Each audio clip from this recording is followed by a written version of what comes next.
music. Good. It's time for the LA Comedy. It may or may not just be a Wacky Wednesday, everybody. Give it up for the LA School of Comedy. It's all newcomers tonight. This place is packed and ready to go. If you're watching at home, we love you, we see you, and we hear you. I'm Sam. I'm your host tonight. Don't give it up at all for me ever. Not once. Just keep it to yourself, please. Yeah. No. Come in. Come on in, babe. Oh, it's him. Oh, hey. Come on in, Kenzie. I meant to say he would be here. Take a seat. Take a seat. We're live. We're always live.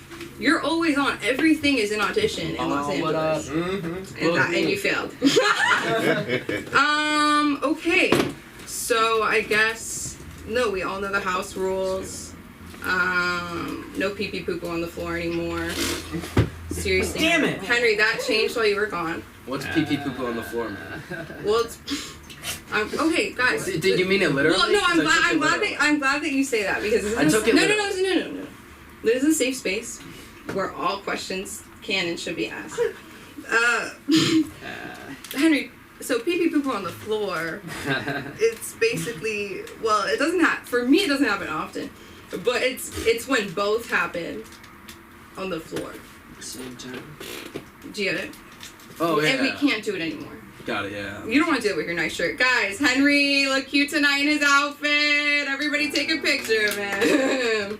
Okay. What is pee-pee? What? Yeah, I am When boss you pee too. Just like peeing. Like literally. You danced around it. Oh, okay. No, just pee poo. In the bathroom or? Well, anyway, just if you're gonna do it, do it in the bathroom. Yeah, don't do it on the Oh. Yeah. Oh, well, yeah. It's a safe I space. guess they found out. These rules are bullshit. Right. I'm glad. Guys, I'm so glad. Sam, how did you find out what I was doing? The Okay. smell. Oh, Let's get this show started, everybody. I'm going to bring up our first comic of the night. I'm so glad he came back here. It is no longer his first time up here. I'm excited to see him. Let's give it up for the one and only Rich, everybody! That was so specific to you. Yeah! All right. I didn't fuck up last time, so I'm not gonna fuck up this time. Well, I don't know. Okay, so the last time I was doing this, I forgot to explain the elephant in the room. I'm extremely Caucasian, like very white. I'm like the default white guy. Have you ever played like Skyrim or any RPG where you get to build a character? I'm like the blank statement guy that you build upon to be better. Oh, this. I gotta move around a bit. Sorry. Work it out. Yeah, you're right. Let's just rip it out. I don't want to ruin the thing. I don't have to pay for it. Work it out. Work it out. Not rip it out. But the thing is, I don't know what's worse. I think the fact that my last name is White really doesn't help. I mean, you know, the universe really doubled down. They were like, not only is he Caucasian, but his last name's going to be White, too. We don't want him to have any other ethnicity possible. It could be worse, though, because my middle name is also James. So, you know, you say that out loud. Richard James White. It's got a nice ring to it. You know, if you just yelled that into a crowd, someone would go, did that guy colonize a country? Most likely. I don't know what my parents were thinking. I don't know. I guess I just shot out of my mom's vagina. My dad held me for the first time, and with a twinkle in his eye, he went, who's going to be a good little slave owner? Oh my God. You are! Who's going to own all the slaves? You are! Can my parents go to prison for emotional abuse? Is that possible? So on a completely unrelated note, have you guys noticed that when you send an email on an iPhone, there's that message at the bottom that says sent from iPhone, it's just automatically there and you have to keep deleting it? Who is that for? Does Apple think like, hey, this guy who's getting this email needs to know what device you sent it on? Like, imagine you send this nice, professional email, but you forgot to delete that part, right? And then this person gets your nice, professional email, and right as they get to the bottom, it just says sent from iPhone. It looks like you wrote that. Like, you needed that person to know, hey, I didn't do this on my computer, okay? I did this on my phone while taking a shit.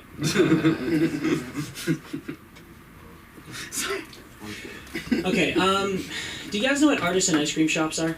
Like salt and straw. Yeah, that type of thing. Don't ruin my joke. Hold on. Yes. That's okay. Let me get to it. So yes, artisan ice cream shops are like the hipster version of like a craft beer brewing company, right?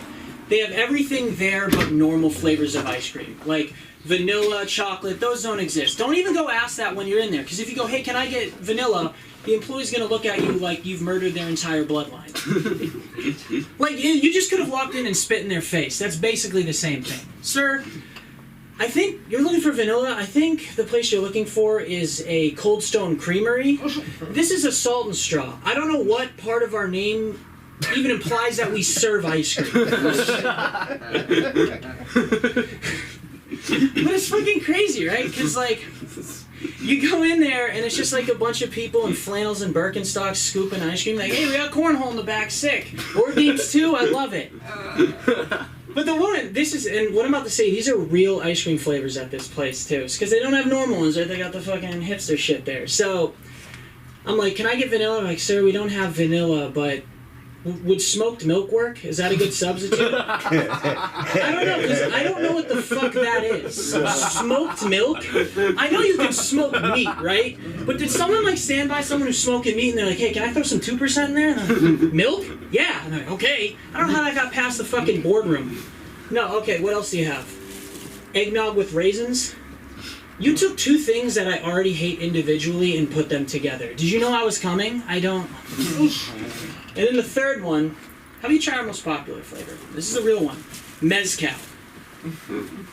The smoky tequila? I'm under the impression that the majority of people who eat ice cream are children, right? I mean, yes, adults do, but like, I can't imagine a kid being like, yeah, mezcal!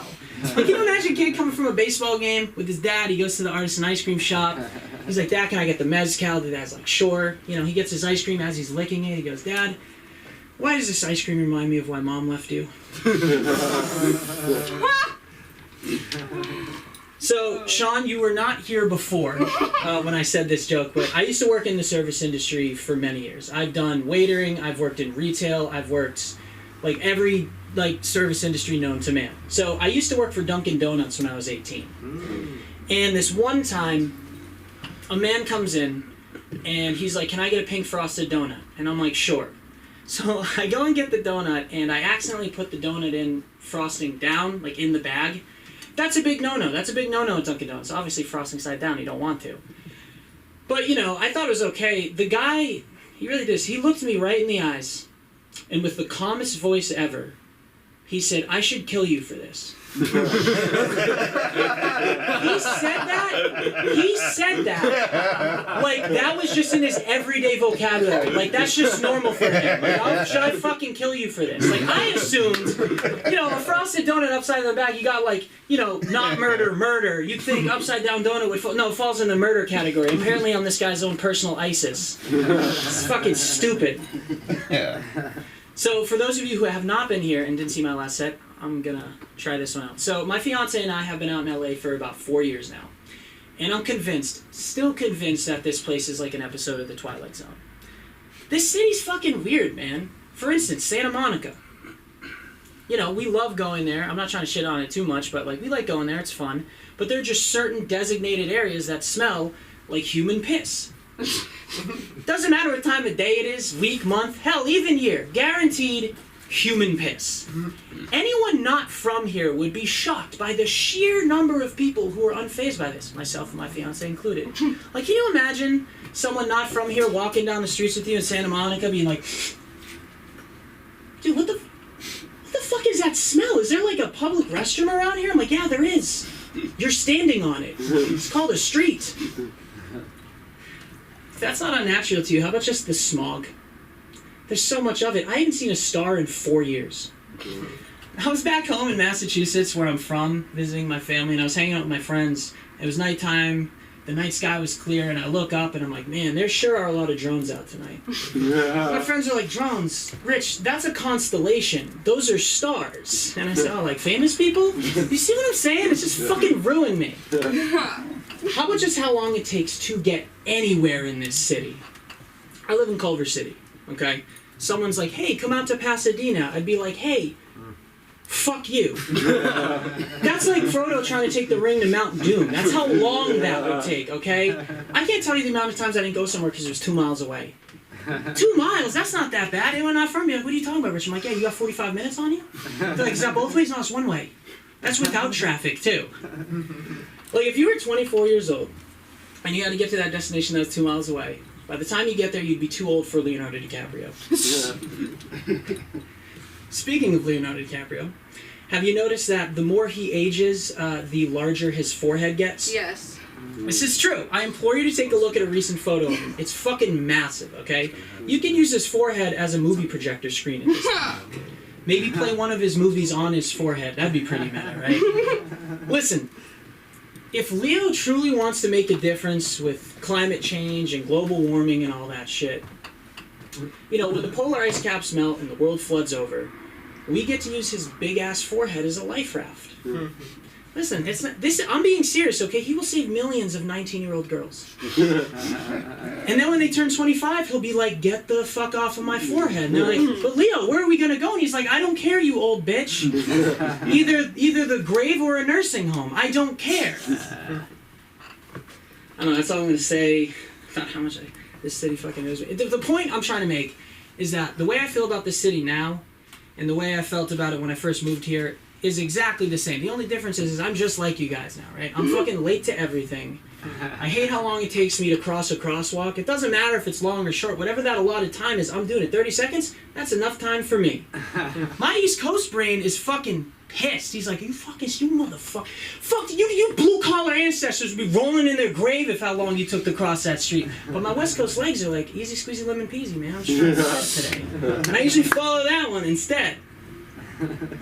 I used to live in Koreatown when, I'll try and get there. How much time do I have left again? You have 1:30. 1:30? Okay. So, I used to live in Koreatown when I first moved out here with my fiance. And I guess it was considered Koreatown, according to Google and people. But I don't know if, like, the sun hit different there or something, but these Koreans sure did look Hispanic. And black, too. I don't know. I don't know. The sun hit differently there. I don't know. But we lived in like this 2-story home. The landlord who lived downstairs, he actually was Korean, lived with this kid and his mom. This place was an absolute shithole. There were bars on the windows. There was just a suspicious amount of stray cats in the driveway. Like an insane amount of cats. Like, I don't know if there was like a cat making factory across the street. They were just like getting out. Like, hey, let's go to this driveway. There's this one time before we left, we were walking downstairs to go to the driveway to get into the car. And my fiance was like, oh, look at the mom was out and she looked like she was like feeding these kittens.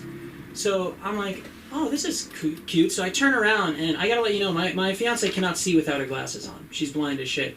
So she thought the woman was, you know, tossing food at these kittens, but no, she was hurling rocks at them.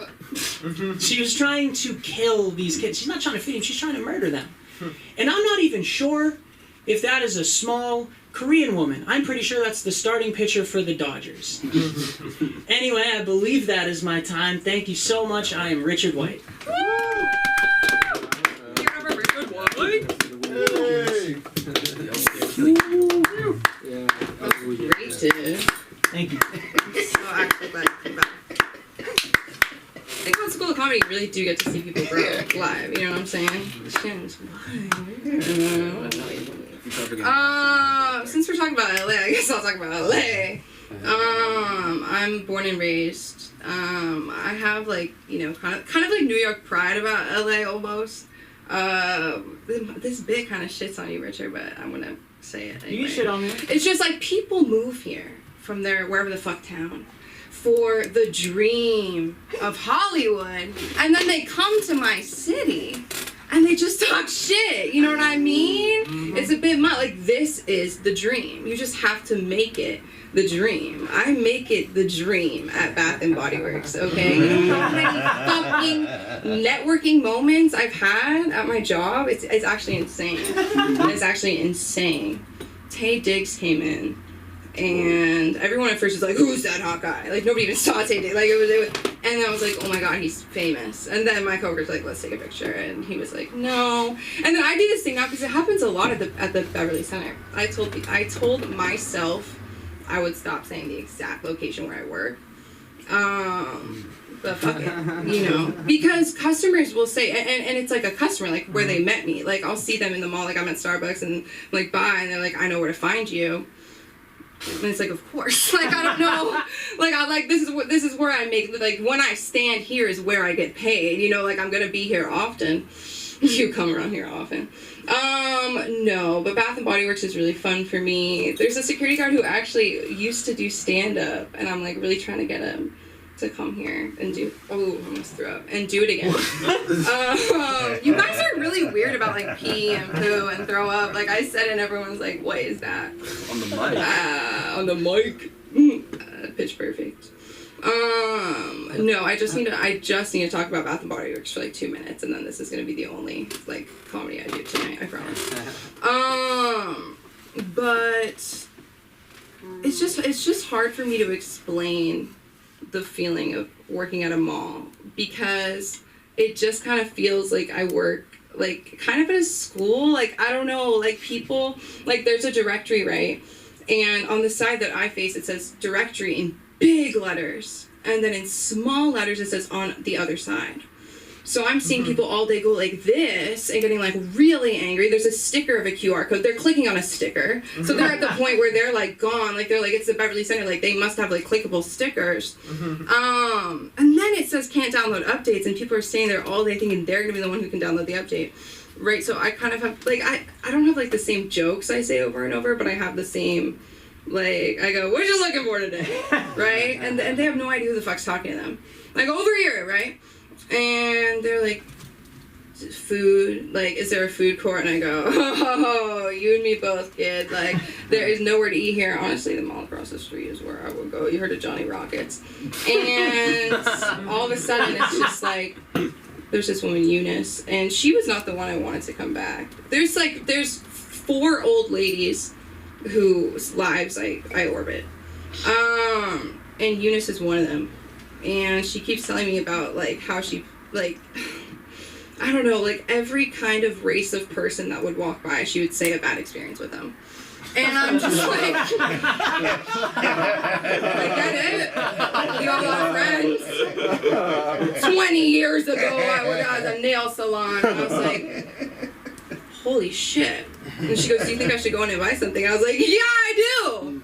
Why do people think, yeah. I get asked if I work there a lot. I wear an apron. And I don't know what that, like, says about, like, my energy. You know what I mean? That I would be, like, a fanatic. Shout out fanatic. About Bath and Body Works. One time we have like a stress relief like section. It's just fibers. No. But I told this lady, she was like, does it work? I was like, no, 100%. Like they're THC infused. And she was like, really? And I was like, no. Like, what would make you think that right now? You know, just straight up gaslight. I love saying buzzwords. You know, like every time I say the word gaslight, anxiety, depression, real things, real, I'm like, fuck, I want to just be dead. You know what I mean? Like, that's not fair. Okay, I'm going to bring up the next comedian of the night who's ready for that. Guys, shout out like us being like a kind of small crowd who like kind of knows each other, but we're still gonna like give it up. Like I feel like that doesn't happen. It's good to see familiar faces back. Everybody is missed. Okay, familiar face. I'll bring up familiar fucking face, familial face even. We could be cousins even. It's Henry Laz even. He's doing cousins. We're cousins. Who brought the coming from? Me.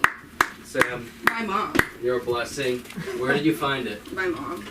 Alright, I'm gonna get it after my set. I'm so fucking excited. I Are went you to actually? I went to Bristol Farms because I assumed they would have heart attack. They're normally pretty good at being seasonal, and they had absolutely nothing.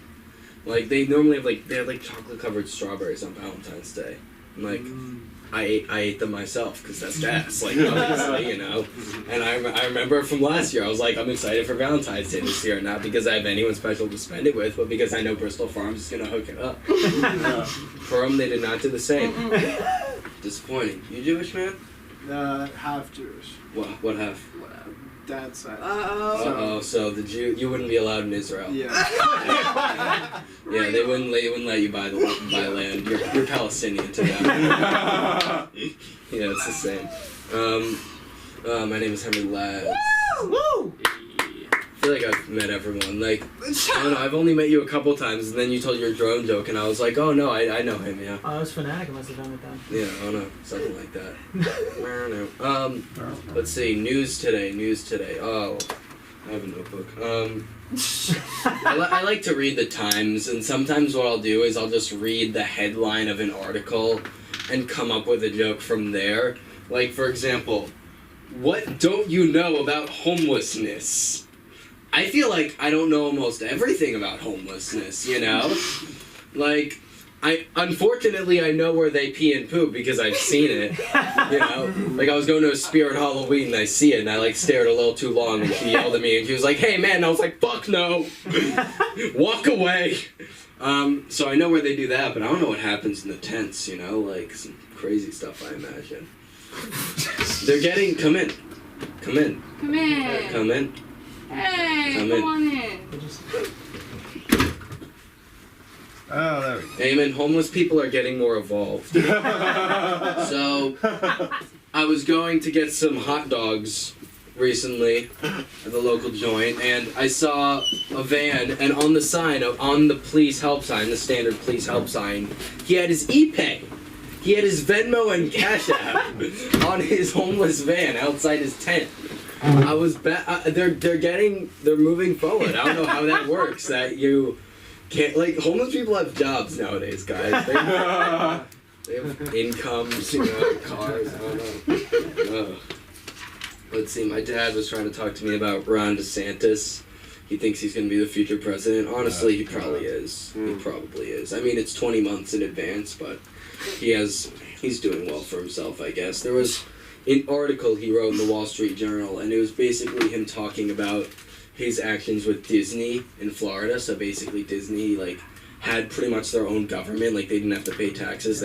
Because they brought in so much income for the state of Florida, they basically had their own municipality since the 60s. And since Disney spoke out against, you know, the Don't Say Gay bill, Ron DeSantis was like, well, I'm gonna fuck you guys. You guys now have to pay taxes. Screw you. Which is kind of badass. Like, given he didn't do it for the right reasons, but Disney paying land taxes is fine, you know? They had some crazy power. Like, for example, there was a law. They didn't do it, but there was a law where if they wanted, they could have built a nuclear power plant at Disney and whatever. Just could have done it. Who cares? Like, they had that written in. And he kind of explained the Don't Say Gay bill, and basically the main thing that people don't understand, which is true, is that the main limiting factor is that it's kindergarten through 3rd grade. You can't talk about those kind of issues, which isn't insane when you break it down. Like, I don't know, the way CNN was projecting it was kind of like, the way fake news is done is different case to case. CNN fake news is like, we tricked you into thinking the law says something a little bit different than it says. Whereas Fox fake news is kind of like, storm the Capitol, it'll work out. It'll be fine, it won't end poorly. Like, they stole it. Yeah, but also I looked more into it because I wrote that and I was like, that seems a little bit too, like, nice to DeSantis. And the limiting factor is that there's a loophole that says you have to have age-appropriate teaching. So let's say you're the parent of a 17-year-old student and you're unhappy that their professor decided to talk to them about being gay, you could sue the school district. Like, how dare you tell my 17-year-old student that gay people exist? I have kept them from her. She wasn't supposed to find out this way. I hung out with a girl recently. Yeah, I did. Yeah. Let's see. Yeah, she said. I believe Yeah, you guys. Not like everybody believe else. Me. Yeah. Believe me. Believe girl? women. All right. No, the girl. She told me she was a paralegal, so I had to check. She was lying. Wow. She had both legs. So dumb. So dumb. So stupid. I mean, I don't know. She's like smart. She's next next in the fall, she's going to Stanford Law School. So she's definitely smart, but also she is hanging out with me, so take it with a little bit of a grain of sand. Come in. Come in. I know, right? Same thing, basically. Kind of. Come in. edible. Come in. Oh, okay. I don't know who this is. Hi, I'm Henry. Nobody does. Nobody does. Okay. I know all. I'll just keep I talking. just met all. Yeah.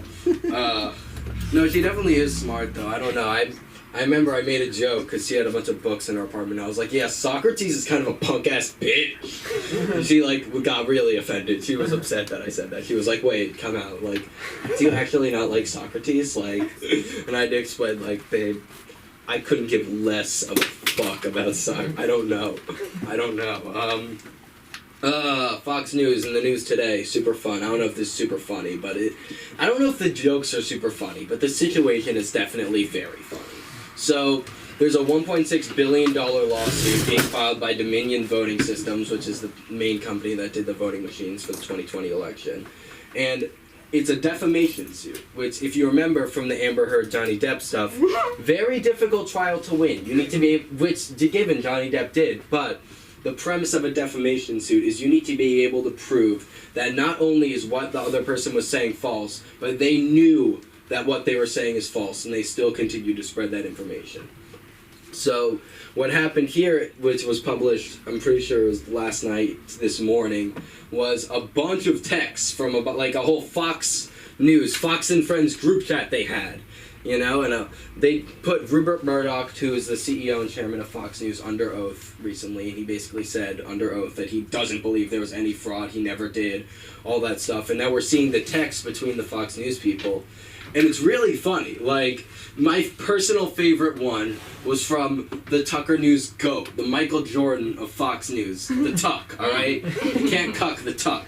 So, Tucker Carlson, on January 4th, 2021, keep that in mind, said, "We are very, very close to being able to ignore Trump most nights.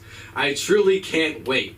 He went to sleep on January 5th, so hopeful. Oh man, poor guy. He was like, guys, we're finally getting out the end. There were other tweets. He was like, I absolutely despise the man. They were fucking hating on him, and it's so funny. I don't know. It's tough to write jokes about because it's inherently funny. That's the thing, you know? Like, I don't know, like, fucked up shit's, like, sometimes easier to write jokes about, you know? I don't know, like, I don't know, Holocaust jokes are fun sometimes. They are. Yeah. Thanks, Shannon, for agreeing. I don't know, anyone ever been to the Holocaust Museum in LA? Yep. No. Why not? What do you mean, there's multiple? The Museum of Tolerance. Oh, okay. Okay. I haven't been there yet. That's what that is? Yeah, it's interesting, right? So, the Museum of Tolerance... I didn't know. No, they market themselves as, like, they have exhibits for, like, all people that have been, like, hurt over time, but it was created by Jews and made to memorialize the Holocaust. And I think it's interesting, the Museum of Tolerance, because it's an interesting word to use, you know? Like, tolerance. You tolerate your little sister. Yeah. You don't tolerate the Jews. So I researched it. I looked it up. Like, the definition of tolerating is to put up with something that you specifically do not like. You know, if you're walking in the Museum of Tolerance, you're not walking out like, all right, you know, like, you're not a changed person. You're kind of just understanding, like, all right, maybe that wasn't the best way to go about it, you know, all right? I'll deal with it in my daily life. It sucks, but I guess that's what has to happen, all right? Last thing. I don't know. Okay. Yeah, going back to the one thing I said was how I'm just writing jokes based on the headline, not reading an article at all. Like, for example, I thought this one isn't funny, but it's kind of funny in the way that the Louisville Police Department is, quote, reckoning with what it means to be a cop in a city that doesn't trust them because of the death of Breonna Taylor. And I don't know, it sounds like the premise of a really fucked up sitcom. In a way, like, the police officer trying to figure it out. Like, you got the wacky cop coming in, like, I don't know, I just feel like if we ate less donuts, the people would start trusting us more. It's It's like, that's not the problem, buddy. That's not the problem with cops. I don't know. I almost got really upset before I went on stage because I got a citizen notification that a canine dog was shot. A canine dog. I don't know what it said canine, like, and I got upset, you know? Kill all the cops you want, all right? Don't kill their little buddies. Hey man, and it's Louisville, not Louisville. It's my hometown. It's hometown, man. Come on. It's hometown, brother. Wow. That's more annoying than when, like, a French person, I'm in French and I say Paris, and they're like, oh, it's Paris. Yeah. It's Paris. And Louisville's French. All right, Henry Laz on Instagram. Don't like French. All right. Yeah, Henry! Yeah, pull it over. Let's give it up for Henry, guys. Great. Great to have you back. Did everybody do this? You didn't. I just said it because I needed your name. Okay. I was like, I literally don't know your name. And it's stressing me out. My dad's a boomer. You know, I didn't choose that, but pro-choice. I don't know if that's what I've chosen. But it's like hard to like be around that, like the gravitational pull, like the association kind of thing. Like we're walking into the Grove, and are you guys okay? Are you okay It's Oh, though? lover's quarrel. Lover's quarrel. Because I thought we were at an open mic. Lovers quarrel at the open mic. If you're gonna do it on stage. That's all I'm saying. Do it on stage and do it live. Are you share it with us? Okay. So I'm at the Grove, and I'm rolling my eyes about it, because it's a fucking Grove. And we see these policemen just sitting, you know what I mean? Like, not doing much heroicness. You know. And my dad's like, just so you know, I want you to know that I thank you. And in my head, I was like, I guess I was like trying to think of a tag or some shit. Like, I was like, what's like something that's like okay to say, but like not okay? So then I just was like, and I kept walking. But I just shaved head at the time, so I feel like they knew what I thought about that. I just did that. Like, people would ask me, like, why did you do that? And I would be like, nobody asks why you got a haircut for any other haircut. And I would, like, make them feel crazy. But it's, like, low-key, yeah. Like, fair question. Yeah, it was, like, a bonding thing. I was like, what's the quickest way to make friends right now? I'd be like, guys, who's trying to shave my head in the bathroom right now? Because we were in quarantine. I was like, not much else to do.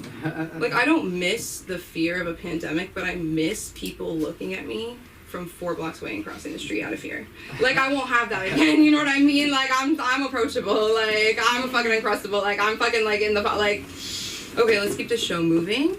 Moving and flowing. Moving. You going to the restroom? Okay.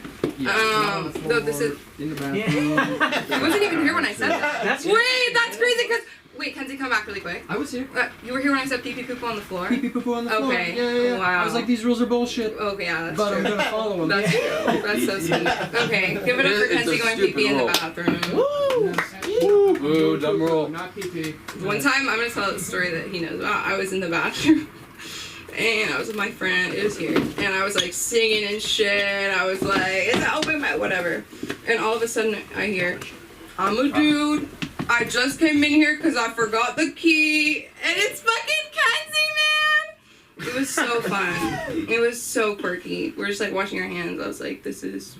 you know, the Republicans' biggest fear. And I was like, that's so scary. And I was like, no, I'm scared. Okay, let me bring up our next comic. He is funny, and he's kind, and he's helping me out tonight. Who's ready to laugh with the comedy? The one and only Mike Moody! Give it up, Mike Moody, everybody!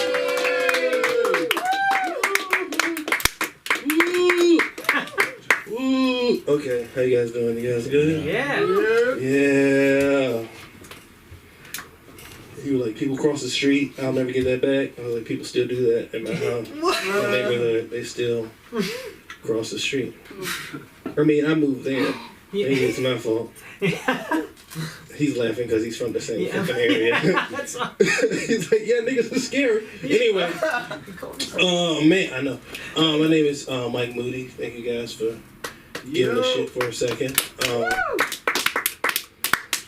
I'm from Richmond, Virginia. I grew up with my grandparents, and You know, growing up with your grandparents is weird. Growing up with your grandparents is the only time you get beat, and then you ask them if they okay.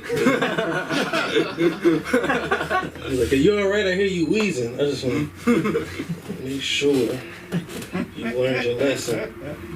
No, man, this shit is real. My parents passed away like a month before 9/11. I'm not saying that for claps. That shit. No, but like on the day of the attacks, the terrorist attacks, you know, we just watched the country catch up to the sadness we already had. I was like, yeah, we can talk about this shit right now. Yeah. Part of my trauma. I'm sorry about that. Oh, no, you know, they died on the way to vacation. We were on the way to vacation. You know, so I'm not excited for shit. I'm not excited for anything. I'm not excited for anything. Even like a good date, even if I get on a good date, she's like, when we get home, this pussy's yours. I'm like, bitch, we gotta get home first. Don't make me promises you can't keep. What else has been going on? Y'all saw Creed 3 yet? Yeah. How was What it? you think? I don't know. I ain't seen it yet. Oh, I just, okay. How you like it? I really wasn't here for it, but Okay. then I liked it. Okay, that's Yeah. good. That's good. No, that's good. That's good. I mean, you know, I don't really know. I think it's probably good. They get Michael B. Jordan a star on the Walk of Fame. I thought that was kind of early. Yeah. They get the shit last Wednesday. I was like, the movie's not out yet. What kind bad. of shit? Yeah. What kind of shit is that? He's a bad actor. I don't know what the fuck. He's okay. He's not better than Jonathan Majors, He's though. bad. Jonathan Majors is a better actor. Jonathan Majors is a better actor. I agree. And he was taking all those pictures together. I know you see it on Black, Instagram, and Twitter. And okay, so yeah, they have these pictures of them together. And they, you know, people were like, what is the vibe of these pictures? Like, you know, they had like the, you know, I don't know if they were gay vibes. It was like two niggas who played 2K together shirtless. Like, it was like, what are they doing? What are these niggas into? I don't know. I mean, have your fun, but I don't know. I don't know. That shit was kind of weird for me for a second. And then they made up for it on TikTok when they had the fucking interview. And then remember the girl walked away and they were looking at her ass together? Yeah. Yeah, that's press cleanup. I've seen flex before. I know how this shit works. I know how it works. You can do what you want to do. That's Hollywood. I know nigga Hollywood. I know Black Hollywood. I know how that shit works. Black masculinity is complicated. Anyway, like in the modern day. You know what I mean? I care. I grew up, I went to Howard, I care about black people, I care about the world, I care about where we are. You know what I mean? So sometimes when I'm chilling, I'll just like watch Dr. Umar talk about like being black in America. And he'll be like, the black man is the most emasculated man in America. But it's like Saturday and I care about myself and I'm taking care of myself and there's like a beauty mask on my face. And I'm like, yo, my skin gets dry, bro. I feel singled out. I don't know if that was for me or, I don't know. Being black is hard. I know you don't want to talk about that, but I talk about that as often as possible. I don't know, man. I like the shit. I don't know. I like what we do. I like what we get done. You know what I mean? Some of that shit be a lot though. Like some of the shit they be showing about us be a lot. I know I'd be sorry for y'all because I be watching like it's too much for me. You guys ever seen like Lovecraft Country or Watchmen? Oh yeah. They're the same show. Somebody comes to the main character like, hey, you have great power. You come from a great lineage. The only thing you can't do is end systemic racism. Go out there and be a hero. And these black folks have to go out and be heroes. Do you know how hard it is to be 3/5 of a superhero?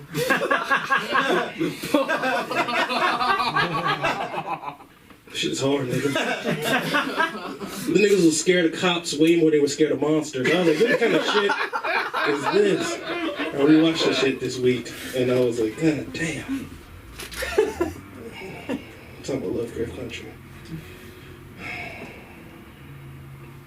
I want to have the patience. Like, anybody dating? Anybody on? Got somebody? Yeah. Okay, cool. Y'all do good. That's good. And people who don't have anybody, keep working. And no, it's just complicated these days. You know what I mean? It's just complicated, especially like women like the new men. Have you noticed that? I can see that shit in conversation. I was talking to one chick, she's like, "What can you do for me, nigga?" I was like, "Oh, I got a few inches and go out." I don't know. It's hard, man. Courting is hard because you got to figure out where people are crazy at, and you got to like assess past the point of like how crazy or weird they are to get what you want out of this shit. You know what I mean? That's why there's no modern day vampires. Can you imagine that shit? He takes a chick out and she's talking about what she thinks about women and like feminists and Louis C.K. You know what I mean? He's like, I just want to bite this bitch neck. Like, I don't even want to fuck. I just need some blood and like, anyway. I don't know. Have you watching TikTok? TikTok's fun. So all the white people in here, I want you to say on behalf of all the black people, I will let you know that we will continue to create stuff for you to post and meme over and pantomime over because we're doing our best. I don't know. I was depressed, and then one time I went on TikTok and I saw like dudes in jail on TikTok, and I was like, "Fuck, they're having a better time than I am." And I was like, "What the fuck is going on?" Yeah, nigga, cell block 3, nigga. Yeah, nigga, making food, nigga. And I was like, "Yo, am I room depressed with DoorDash? Like, this is crazy. I gotta fix something. I gotta fix something about my life. This is something. I gotta work on that." Anybody have an ex call you when you think you're living better? Feel like you've got over it and they call you right when you got over it? You ever had an ex call you right when you thought you were over it? Anybody? No? That happened to me this week. That shit threw me off, nigga. Hey, I know you're busy. You wanna hang? Fuck.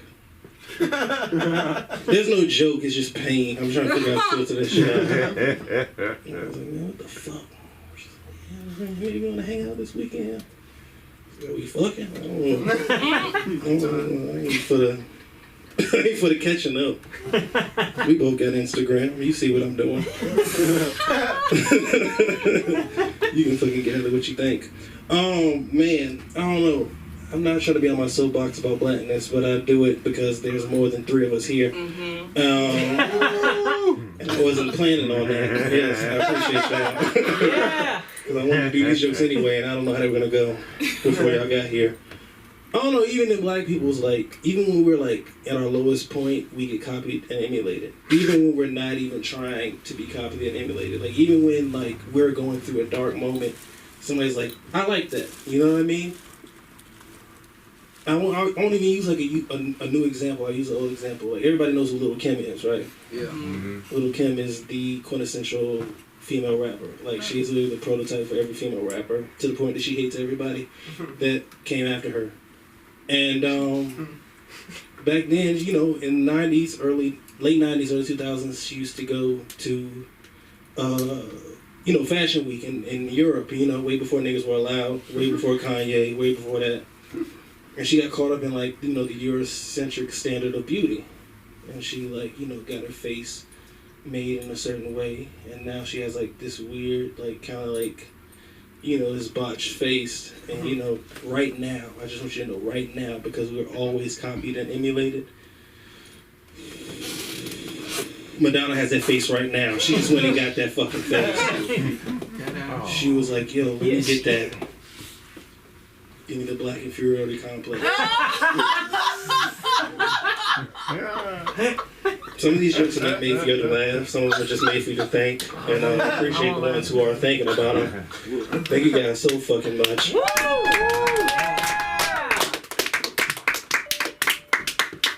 Give it up for Mike Moody, everybody.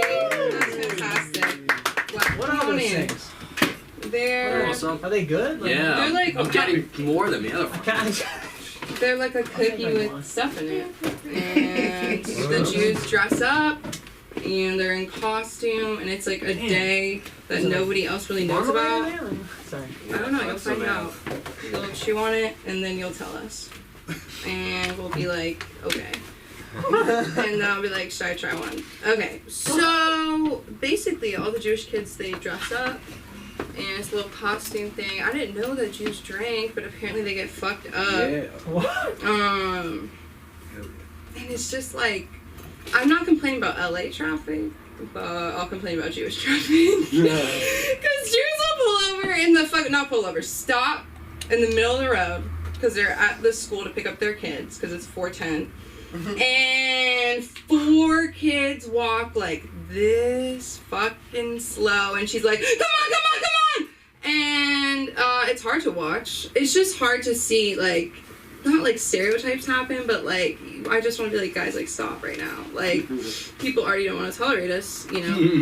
I'm like, why are they playing music so loud? I don't know. I've said this before, but like, the Museum of Tolerance is, you know, right here. And then they're building a new old age home right here. And that neighborhood around these things is very Jewish.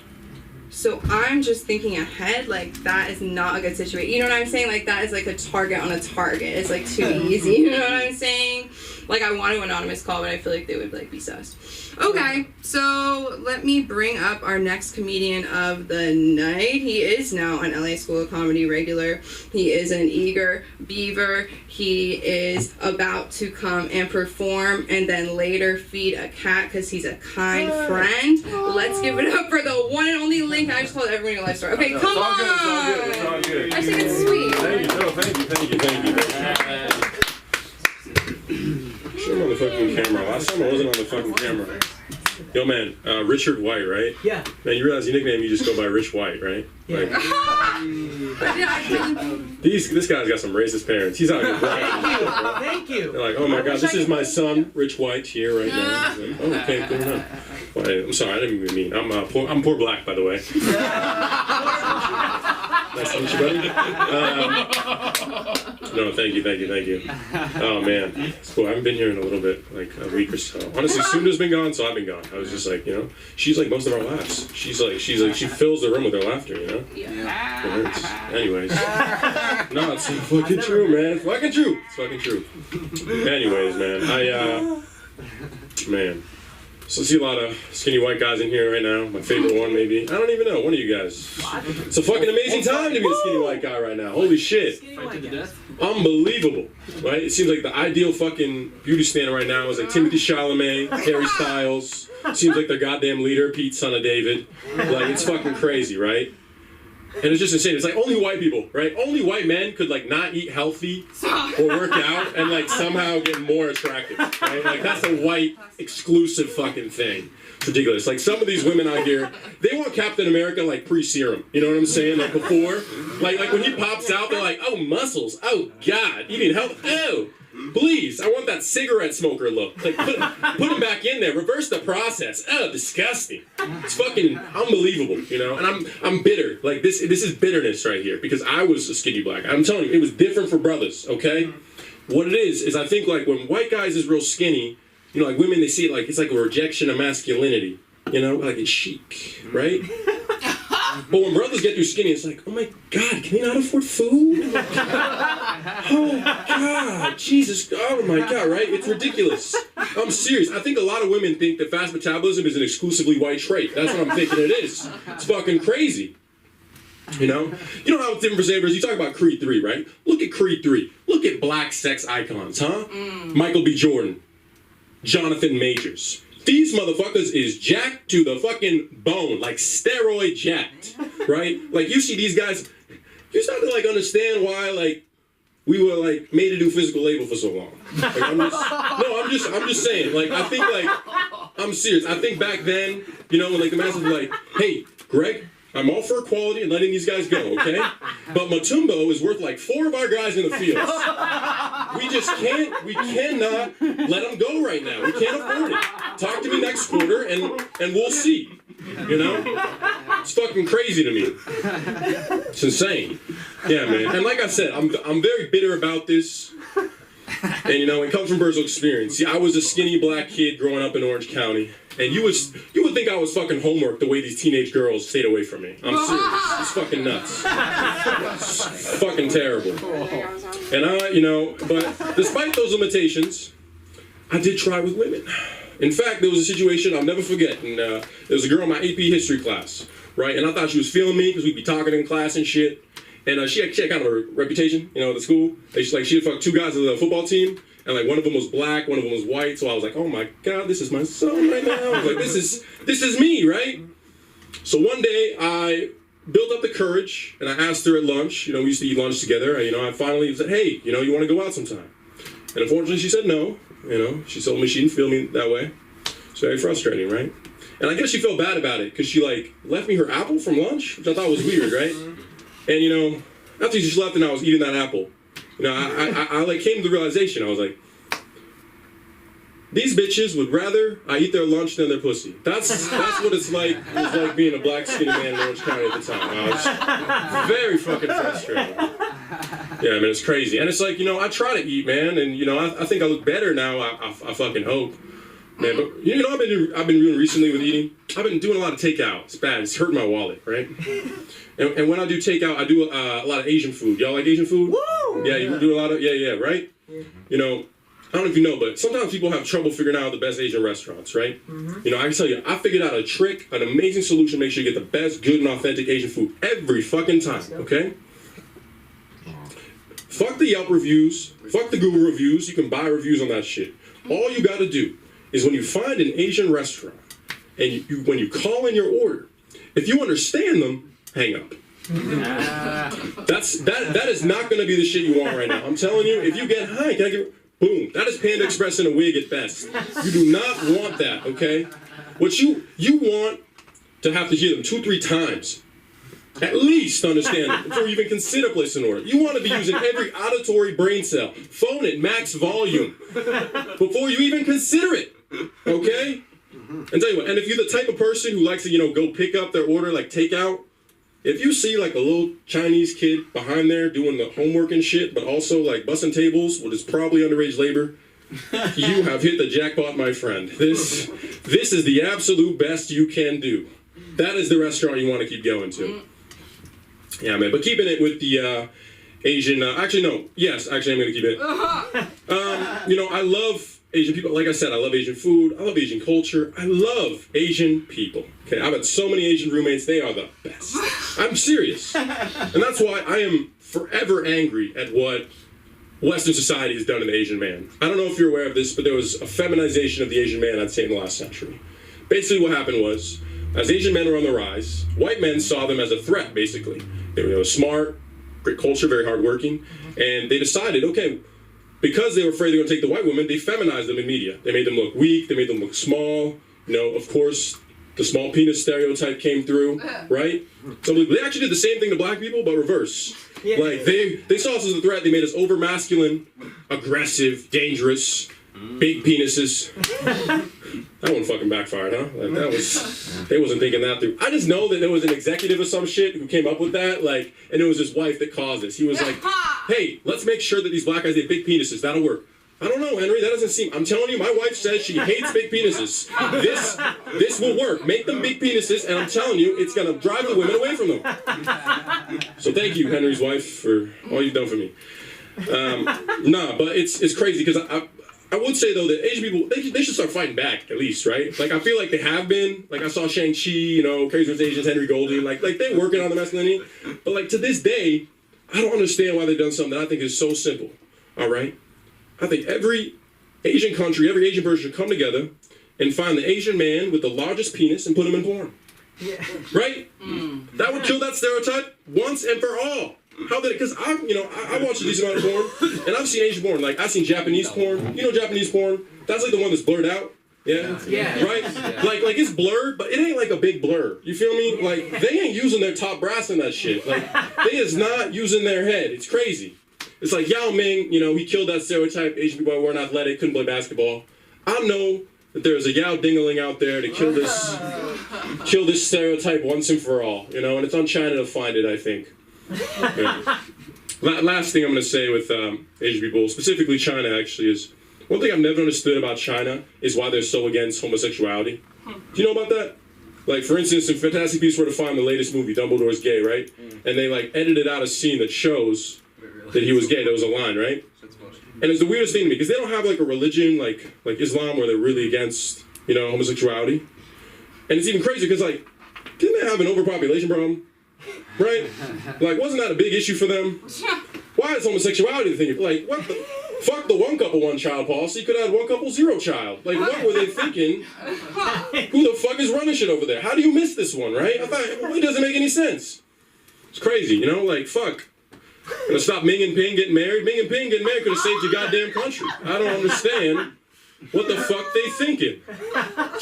It's crazy, man. Nah, but there's gonna be some people I think here, you know, they say, okay, well, gay people can adopt. That's true. That's true. And you know, I'm cool with gay people adopting. I am. But lesbians adopting, I'm sorry to say, I'm not for it. Look, thank you, Henry. He agrees with me. I don't know if it's the same reason, but we'll see. You know, because the thing is, I'm black, right? And like for years I've heard the biggest problem with the black community is a lack of father figures, right? So lesbians adopting, right? Like, are we gonna see kids of lesbians incarcerated at like a 40% rate? Like, I don't, like, maybe this isn't the way to go. I don't know. So that's, you know, that's my feeling on lesbians. I'm sorry. I mean, I don't know if there's lesbians in the audience. You never fucking know nowadays. Oh, last thing I'm gonna say, Sam, it's true, it's facts. You never know nowadays, Sam. Okay. That's it. Oh yeah, no, oh yeah, that's what I was doing. But I want to say that you were talking about your hair. You know, I love it. It's like, it gives me Cindy Lou from Everybody. Yeah. And you know, now that you're obviously older, be honest, did the Grinch touch you? Not where I want it. No, not where you want it. Oh shit. Well, Jim Carrey, you slide up. Alrighty then. Thank you. My name is Lincoln. Was that a good Jim Carrey? Yeah, it was alright. Yeah. It was alright. Hey, fuck you. You tried. Okay, that's fucking hard. That's worked. Yeah. I got it. Let's get the words. I don't know. Thank you guys. I appreciate it.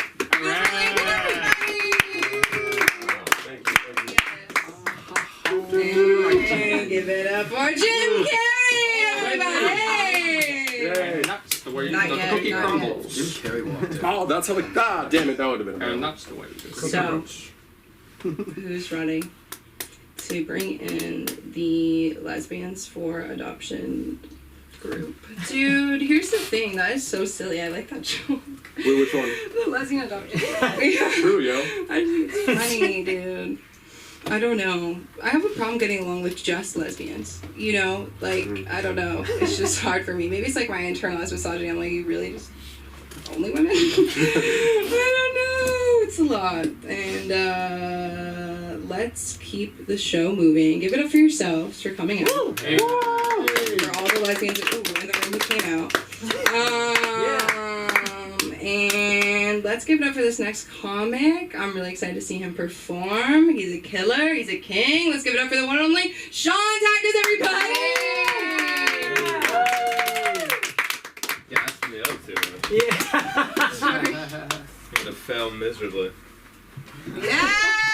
Boo! You suck. Thank you. God, sounds like my family. I'd have stayed home, guys. Jeez. I think I mentioned over here once that I just went back to my restaurant job, and I told my buddy, I'm like, hey, I'm going back to my restaurant job, and I don't know, it kind of feels like I'm going back to my ex. And he's like, no, man, it's not even like that, bro.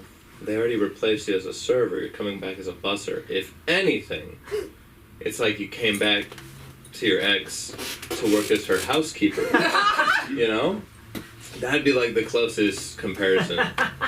Like, thank you so much for the words of inspiration. You're really nice. I was just driving there this weekend and I saw a protest going on. I'm like, I don't know we still did that. And it was like, no fur. Fur is murder. I'm like, dude, I thought this was like done in 2010, but like, you guys still fighting the noble fight. And I told my coworkers, like, yeah, it really distracted me. It like slowed down the traffic. He was like, oh yeah, it happens every Sunday, man. Every Sunday they're there. I'm like, jeez. It's just something about when you're driving there and you see all those people and their signs and their anger. It just makes you want to buy something from in there more than I've ever wanted to before. I just, like now I have an audience when I walk out. I can just what do you think about like when Messi scored against Madrid and he holds the jersey like, yeah, what do y'all think about this? That was the closest thing to like a big athletic moment I'll have.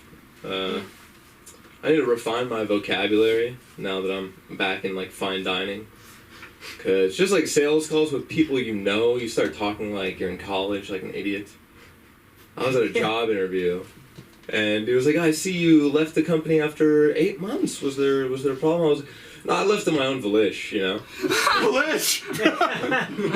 And the man looked at me and he said, "I've never heard someone use a smarter word more stupidly in my life." It was efficient. I don't know. I just talked like I'm texting the whole time. Speaking of texting, I think texting is like the best way to gauge like what a girl thinks of you. There's more in the literary than I think there is in the verbal sometimes. And my friends are always like hitting me up for like the texting advice, all right? Because I have the fucking cheat code, people. All right? You want to like send texts as if you're betting on horses. All right? Now imagine there's one horse who's both blind and retarded. This is going to be us, okay? Half the time, when the horse is facing the correct way, it's going to win the race, okay? The other half, it's dead last every time, all right? This qualifies. You're better off sending a retarded donkey of a message that's either going to be all guts or glory, or you're blocked, you're disgusting, okay? So I've gone through some drafts, and I've picked out some of my favorites. Isn't it crazy you smell like an ashtray, but I'd still fuck you? I'm confident you're Poland's only good export. Just Polish.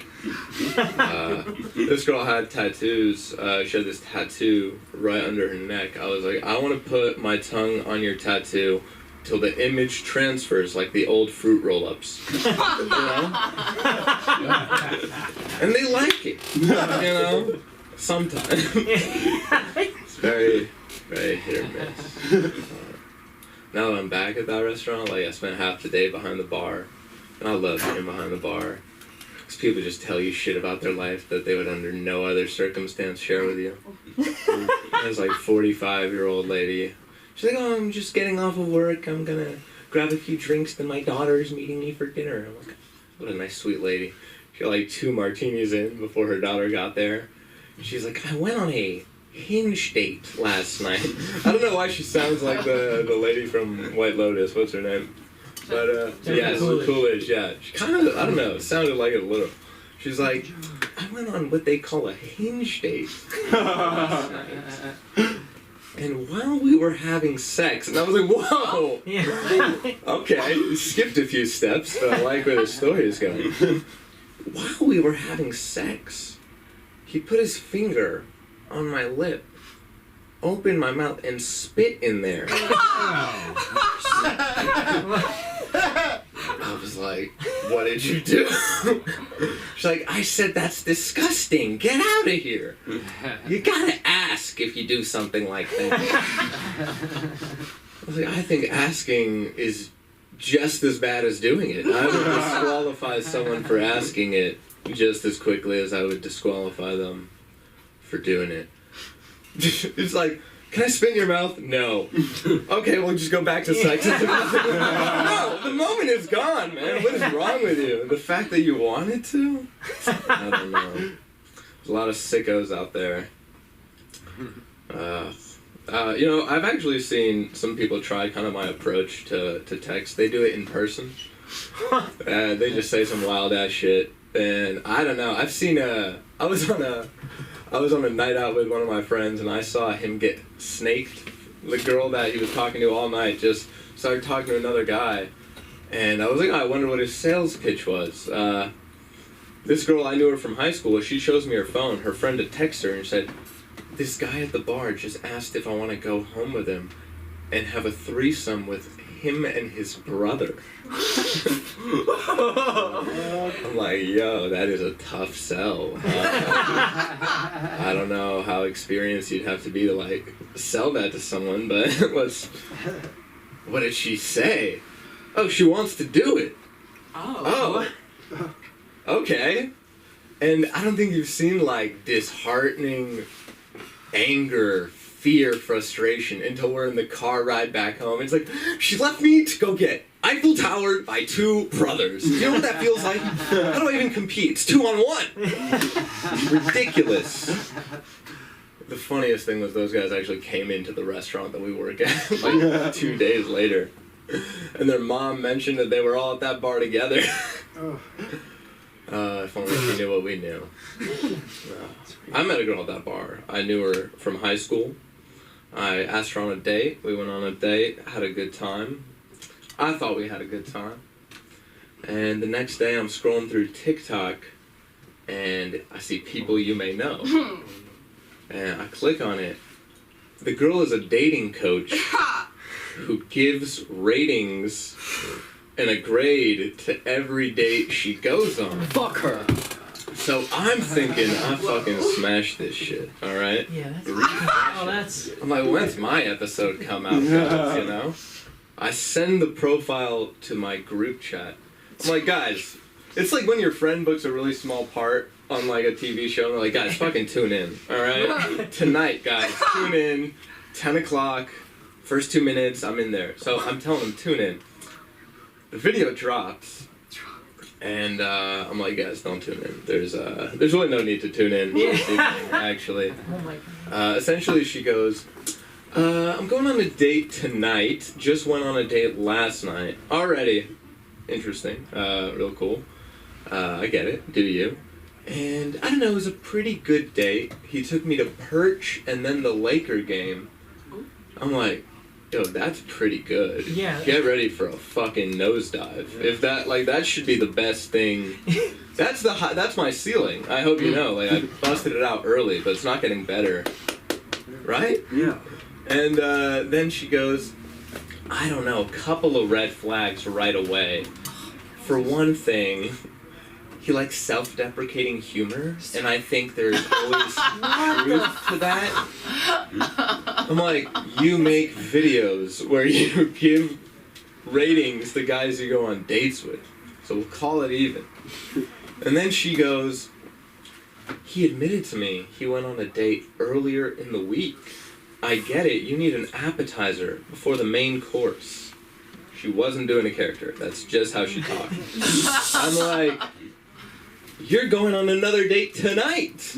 I don't know, the hypocrisy is real, guys, so stay vigilant. My name is Sean. How we going?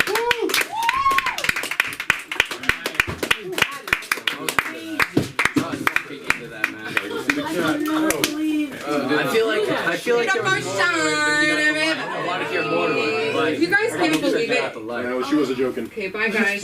Sorry. Have fun with the cat. Bye guys. See you.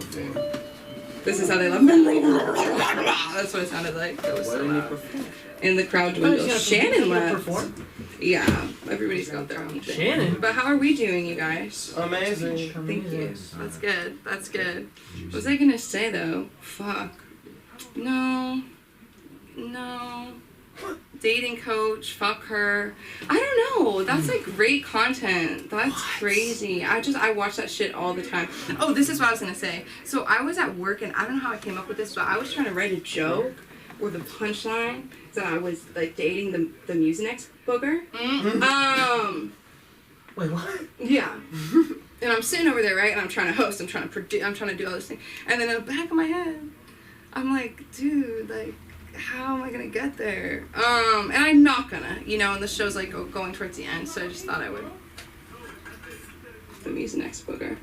Okay, so let me bring up. Oh, I was gonna bring him up next. That fucks me all up. Okay, then I was gonna bring up Shannon. Oh my god. Okay, I'm gonna bring up our next comedian of the night. I feel like I haven't seen him in a long time. I'm excited to see what he's got. Let's give it up for the one and only Kenzie, everybody! Oh, that ring though. Sorry. I know there was an exchange of power.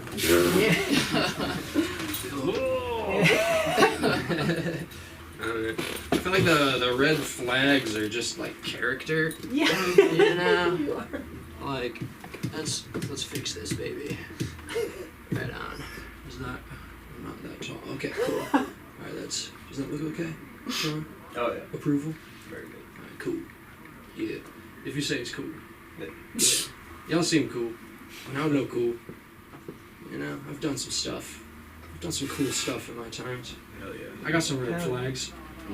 Dude, I want a chick with red flags though, dude. Like, you know, like morphine on first date. What? Can we do something like that? Something crazy? You know, the chick. Like, have you had a chick ask you to spit in her mouth before? No. Like, just like spit on my spit on my fucking mouth. I want you. I'm like, I guess. Like, I'll do it. It's hot. It's really fucking hot. Yeah. Some chicks are into that, dude, you know? Like, don't judge. People are into way worse. Right, dude? Like, 7-year-old pedos on TikTok. You know? You know? Much, much worse than just some hot chick begging you to spit in her mouth. You know? Anyways, you heard your host, right? My name's Kenzie. Kind of like the cute girl, you know, who plays fast pitch. Except, not a cute girl. I don't play fast pitch. I'm actually kind of a badass. Training for a fight right now with my neighbor. She keeps talking shit. You know? She told me I sing too loud. And I'm like, but is it good though? And she was like, no, you suck. Oh. And I was like, yeah, well, your Girl Scout cookies suck. And then she threatened to fight me. She challenged me to a fight. So now I gotta kick this little girl's ass. You know, I'm gonna just give her one of these, you know, maybe a little judo chop. You know, sprinkle her cookies that I purchased off of her on a corpse. Bitch. But nah. If she wins though, I'm gonna be in a dark place. I'm already not in a great place. I realized that this morning after I jerked off. I managed to text 5 of my exes invites to churros and margaritas before the post-nut clarity kicked in. Yeah, I've got some toxic traits for sure. You know, I miss my exes though. You know, well, I miss consistent morning sex, but I miss them too. You know, they're all angels. You know, not Victoria's Secret angels, but like angels nonetheless. Yeah, all my exes. They're all the ones that got away. Peace, Henry, you bitch. Skinny bitch. You're gonna talk to skinny white bitch. No, stop. Sorry. Don't say that. Is that me? No. Oh. You're great. Oh, they said something out there? No, you're great. Everything's great. Okay, so I can't say skinny white bitch? Oh, yeah. Is that crossing the Skinny line? white skank, cunt. Yeah, Lincoln. Fucking whore, yeah. Lincoln was just listing my heroes earlier. Timothy Chalamet, Harry Styles. Do you know how much pussy those guys have gotten? Skinny white dudes over the last decade? Like, thanks, guys. I appreciate it. But yeah. Texting my exes, dude. It's been not great times. Not great times. We're working out new bits as we do at open mics. Yeah. But yeah. As you can all tell, I'm a bit of a romantic. I like doing sweet stuff on dates, like opening car doors. You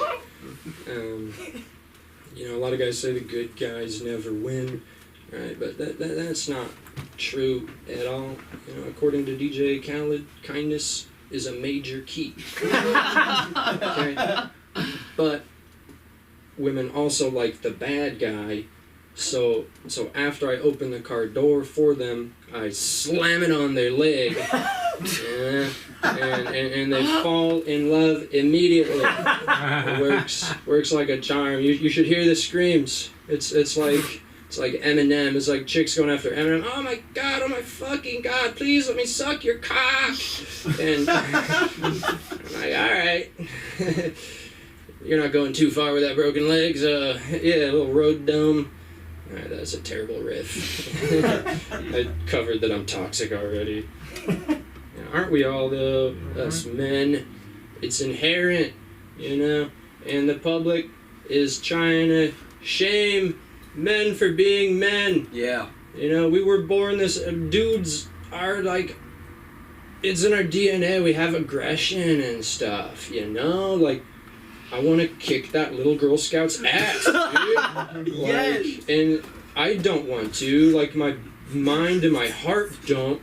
But, like, you know, I'm a man, so I gotta do man stuff.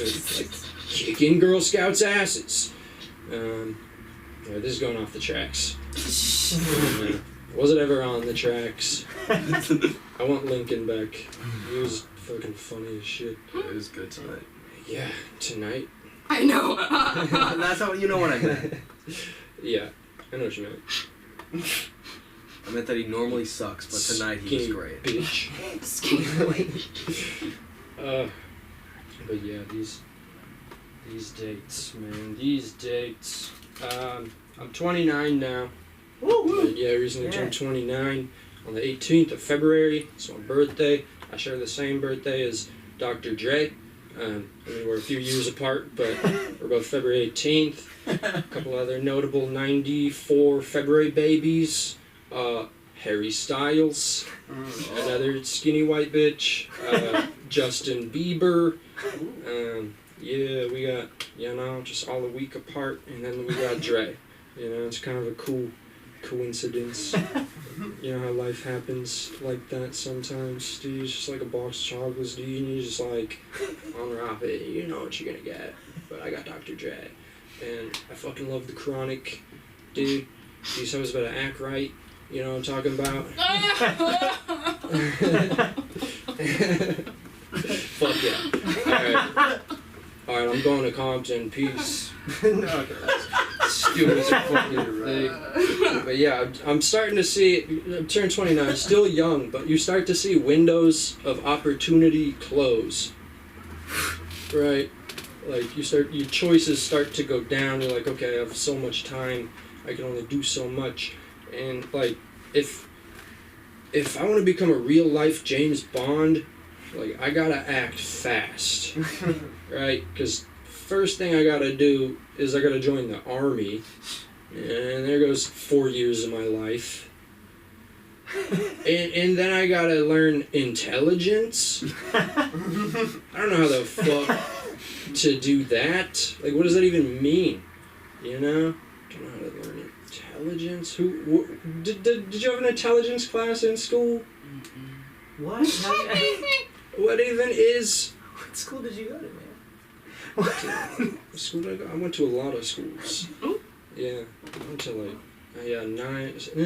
like 6 elementary schools, 3 middle schools, and 1 high school. Whoa.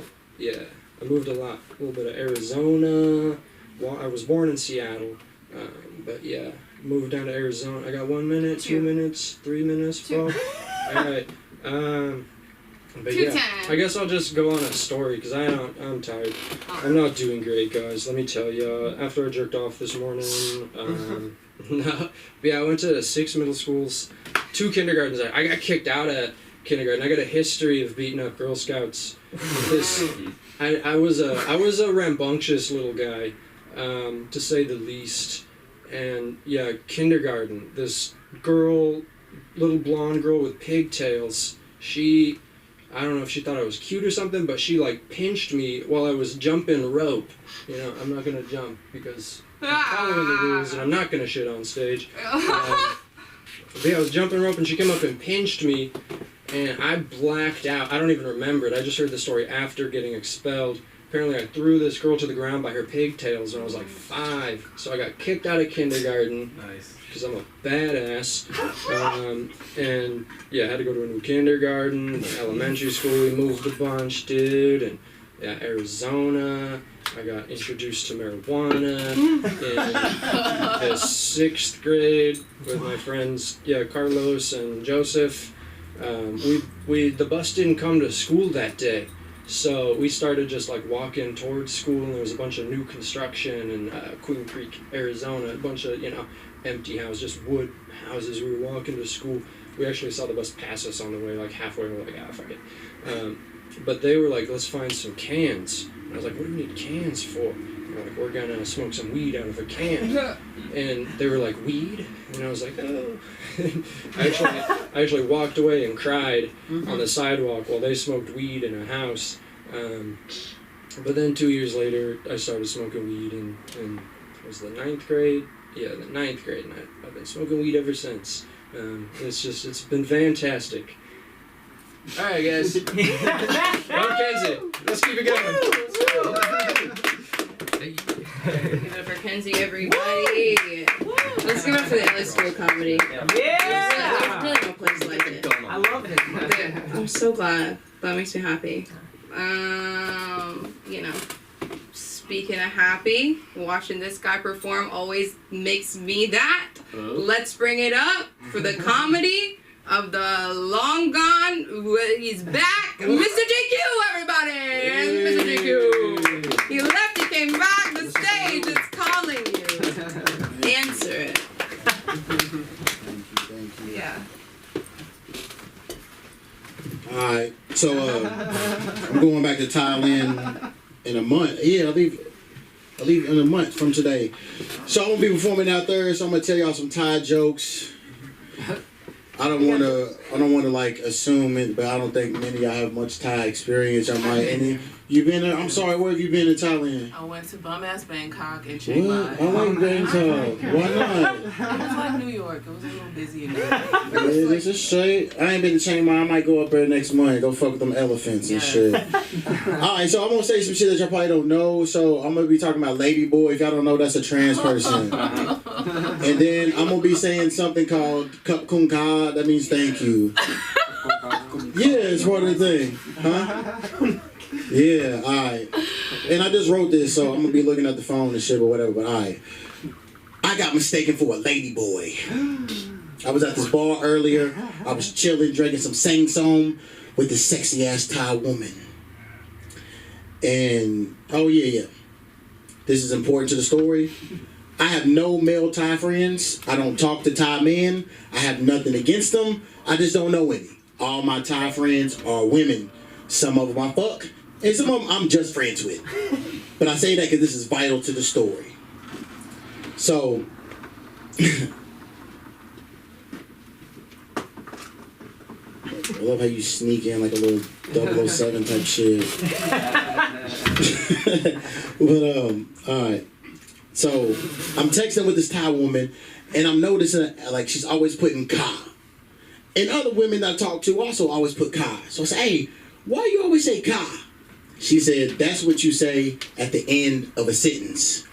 So when I go like to different countries, I like to blend in and adapt to the culture. So I started saying ka. How you doing, ka? Did you eat dinner, ka? You want to fuck, ka? So I'm at this bar. I had like 8 drinks. When the bartender came, gave me my drink, I said, Kup Kung Ka. After like the 5th time of me saying Kup Kung Ka, he looked at the girl I was sitting next to, and he started speaking to her in Thai. And then he said, lady boy, and he looked at me. I said, hey, baby, why did he just say lady boy? She laughed and said, he asked me if you was a lady boy. I said, what the fuck shit is this? She said, for the last 2 hours, you said ka nonstop. I was like, so what's wrong with that? I'm black Thai. She said, only women and lady boys say ka. How the fuck was I supposed to know that when all I talk to is women? I don't talk to no men. She said, you been saying Kup Kung Ka like a woman. You supposed to say Kup Kung Krap. I said, look, I'm a lazy motherfucker. That is too long. Ka is shorter. But I'm not gonna lie. For like 5 minutes, I felt like a bad bitch. I took what he said as a compliment. And I started doing bad bitch stuff. Just taking selfies, just twerking. I'm a bad bitch. Bad bitch. I felt like I was Cardi B. I got that wet ass pussy. So yeah, that's my open. And that's actually a true story. I was in a bar and I was saying that shit. And yeah, that's a true story. That motherfucker. And I was like, I look like this. How the fuck you think I'm a woman? But I don't know. Maybe I look good enough. I could be a woman. I don't fucking know. But anyway, is there any parents in the house? Wow. Any step parents? You ain't never get no bitches pregnant in school? Damn, I feel that, bro. You got way to play it safe. Spend that money on yourself. Fuck some child support. I know you got somebody pregnant on Woodstock. Don't fucking lie to me. Flatter me. Alright, well, I was doing the stepdaddy thing until I got my walking papers. AKA, I got dumped. It happens. I was with this Thai girl. She had a baby. You know what I'm saying? Baby couldn't even talk when I first got in her life. I was in her life for like 3 years, and I learned I am not a girl dad. I never want a daughter. That shit is too fucking hard. I want a son. I was out one day, and I don't know if my shoes or some corns or I don't know, bunions, but my feet was hurting. The whole day I said, man, I can't wait to get home and take my shoes off. I get in the house, and I heard Baby Shark playing loud as fuck. And open the door, and I see my daughter standing on top of a table in a diaper dancing. Babies and drunk white boys dance the same. I'd be like, what the fuck do y'all hear in y'all head to make y'all do the dance moves that y'all do? She turned around and saw me, Daddy! She was excited. I wasn't excited to see her ass. My first thought was, why the fuck is she on the table? I don't know about y'all, but I grew up black. In black people's house, your ass and your feet do not belong on the table. So I need to get her ass down. But my shoes and my feet was hurting. So I go to take my shoe off and I look up and my daughter's like bent over doing something that kind of looked like a twerk, and I panicked. I said, Marty, no! And I threw my shoe at her. As my shoe was going toward her, we made eye contact. I said, Daddy loves you. I am sorry. Bah! That shit hit her in the head. She fell off the table, hit the ground, started screaming. My girl comes in. Oh my God, what happened to the baby? Why's your shoe next to her?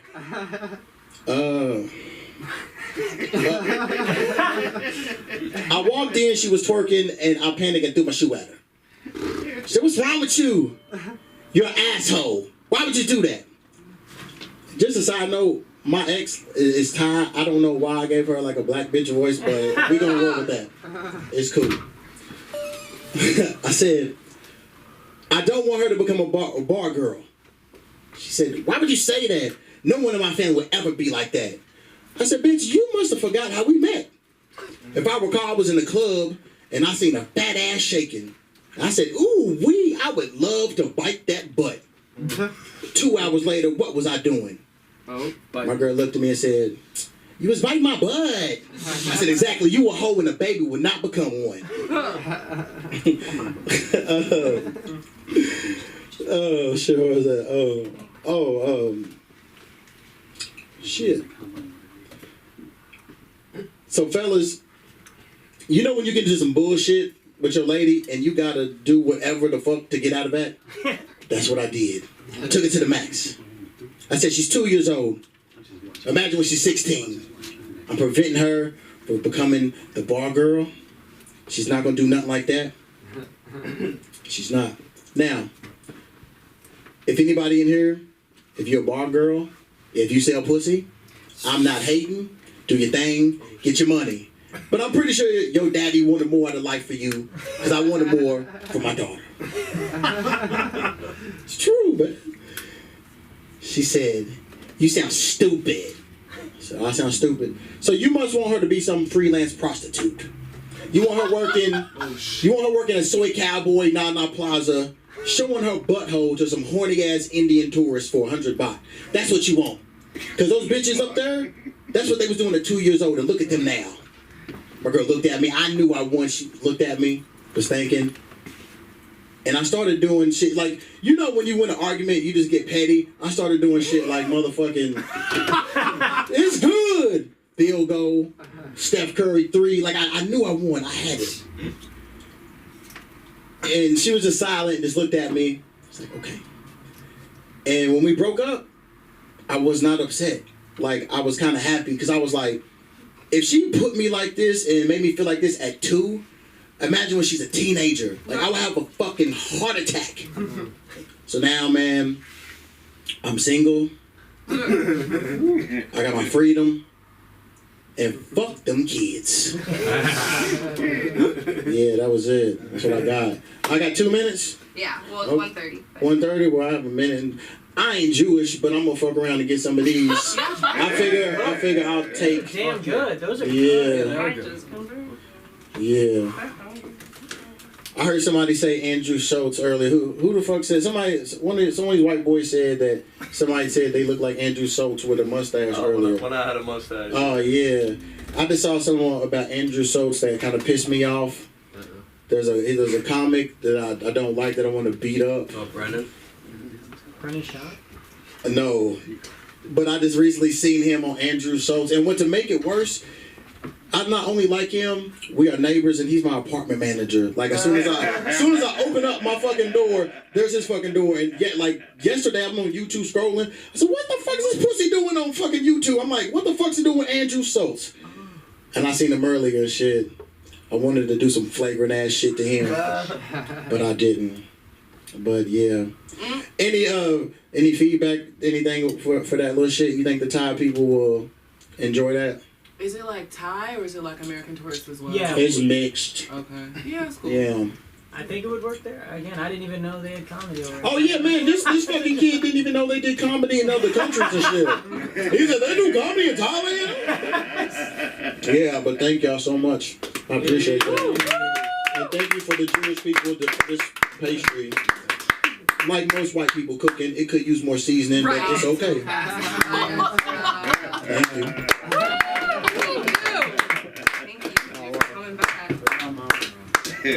Okay, guys, it's that time of the night where you're like, how much, you know? But how much longer can you stay here? We're almost done, you guys. Let's hold it out. Thank you guys for staying. Give it up for you guys. Come sit. Just come sit. Well, actually, you're gonna be up next, so you could be not you. You could be. Okay.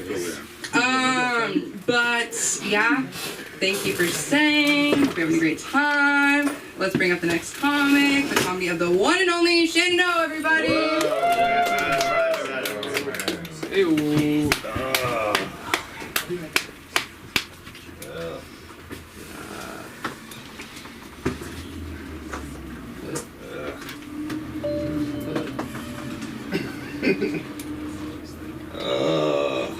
That dude left. That sucks. Well, had a good one. Well, say it. What'd you have? I got it. Don't worry about that shit. I got it. I truly don't give a fuck, my friend. One of them cats. His name was Richard James White. He was like, oh shit, that's the whitest name I could possibly have. Richard James White. He's right. Pretty white ass name. However, if you wanted to go Dick Jimmy Blanco,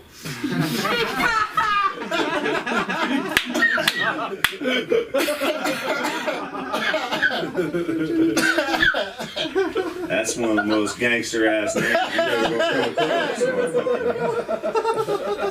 Like, oh, you crossed Dick Jimmy Blanco? Ooh. Shit. You better not cross 186th Street. That's your ass. It's your ass. With Jimmy Blanco. And they don't even call him Dick, because you know what? He gonna get your ass. Yeah, my name is Richard, fucker. Who sold you that fucking dime bag?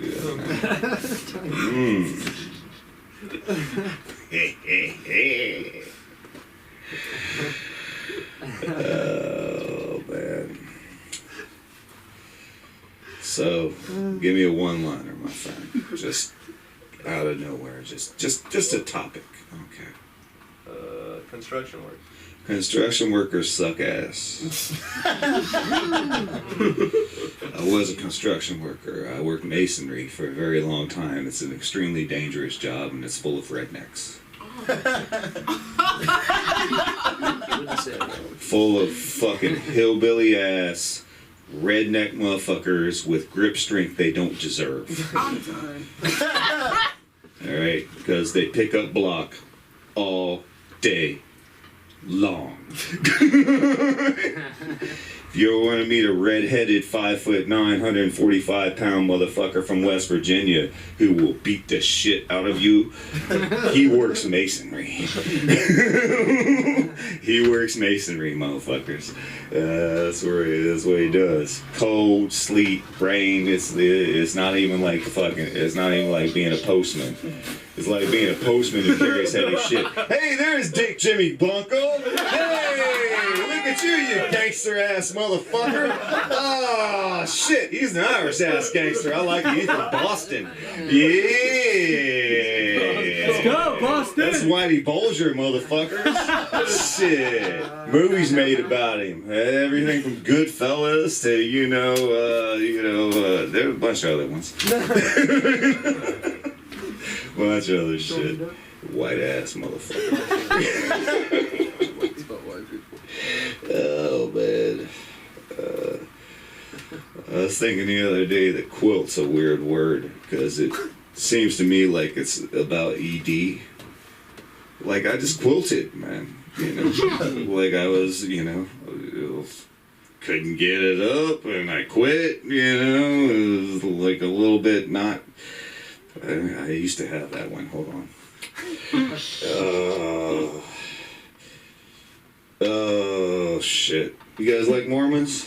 No. Anybody? Not recently. Anybody? Mormons? No, Latter-day Saints. Come on, man. They build palaces. You seen some of that shit in San Diego? That motherfucker is pretty. I got a friend who's he's a big old Mormon. When I say he's a big old Mormon, he's like 6'6". He's a fucking monster ass Mormon. And he told me it's like the palace that you would see when you got to heaven. And I saw the picture on YouTube, and I was like, if I got to heaven and it was truly a white pillared palace with no faults in it at any time, I would assume I'm in hell. I mean, come on. That's what the devil does, right? He disguises the things that you think are going to be great. So, Mormons are definitely devils. No, definitely. Read up on the fucking religion there, man. They got some cool shit about fucking 13-year-olds when No. It's like dead in the it's in the reading. Oh yeah, no. Joseph Smith impregnated so many young girls. Brigham Young is Brigham Young. That's definitely part of that thing. So I've always thought that if you're an actual gangster, you're missing out on an incredible opportunity. Because polygamy is legal in Utah. And it is nationwide illegal for a spouse to be coerced or forced to testify against another spouse. Which means that you could move your entire gang to Salt Lake City, use your power and your influence to get gay marriage legal in Utah, along with polygamy. And then, if anybody gets caught, it'd be like, fuck, we're all fucking married. You know? Like, wait, you gonna force it? No, I don't think so, fucking Mr. DA, man. You ain't forcing that motherfucker. Vinny ain't testifying against me, motherfucker. No fucking chance. Yeah, he mowed down 5 people at the fucking mall. It doesn't matter. It doesn't fucking matter. And then, you know what happens is because that they find out that that's smart, all of a sudden more gangs move in there. The Samoans are already there. They're gonna house some shit. Alright. Then you get other gangs. You get the Bloods, you get the Crips, and then all of a sudden gay people just from out of nowhere like, oh, gay marriage is legal in Salt Lake City. Then you get this nice mix of like good gay clubs with long gangster clubs. Everybody gets to know each other. Right? All of a sudden gangsters and gay people are like in the same like yeah, man, we got this shit housed. Like polygamy. Oh, gay marriage and polygamy. You want some crack? Yeah, fuck yeah. Oh yeah. Hell yeah, I want some crack. I'm in a gay marriage fucking mafia town. Fuck yeah, I want crack. Okay. Leave you on a one-liner note.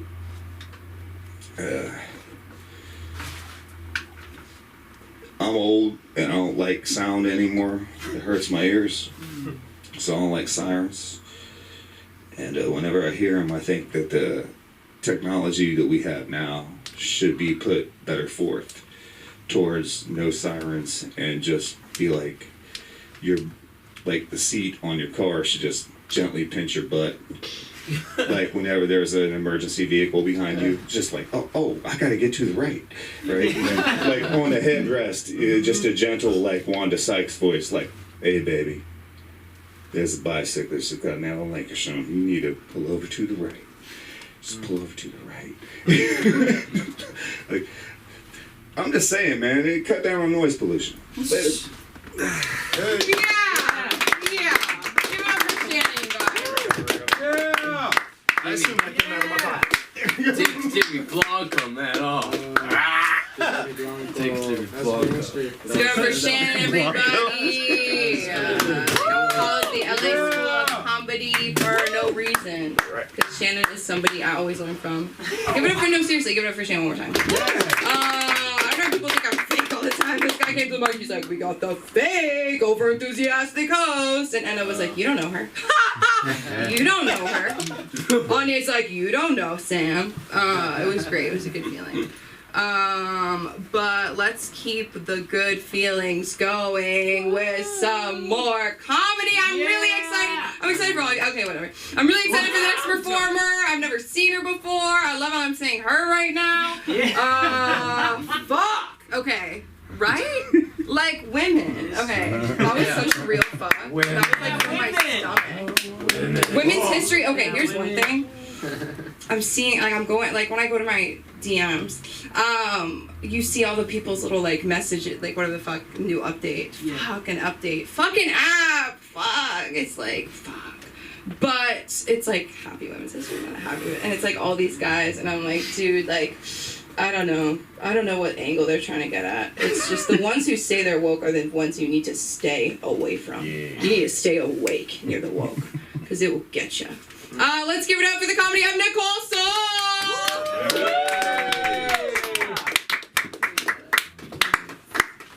Okay, so speaking of spitting in your mouth, Sean said that, right? So I've done it and it was lit.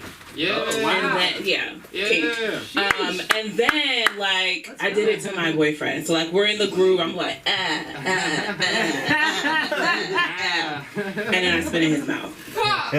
This nigga, like, pushes me. It was like, Nicole, you're recovering from a cold. And I was like, damn, you're boring. But I was recovering from a cold. And then, so you also, like, consent. King slapped me in the face one day during sex. I wasn't into it though. And I was like, it it was giving domestic violence, honestly. I don't like that. But my name is Nicole Soul, and I did rename myself because Rachel Dolezal gave herself a new race. So, shout out to America. I love it. My dad is... I feel catfished by my dad because he started off as a really good dad, and then 3 years ago, he got a girlfriend my age. Oh my God. Yeah, the men are gonna clap. I don't like that. He got a girl my age, and it's giving light abandonment, right? Oh my God. And I'm just like, damn, where you go? But I'm in therapy and I'm working through it.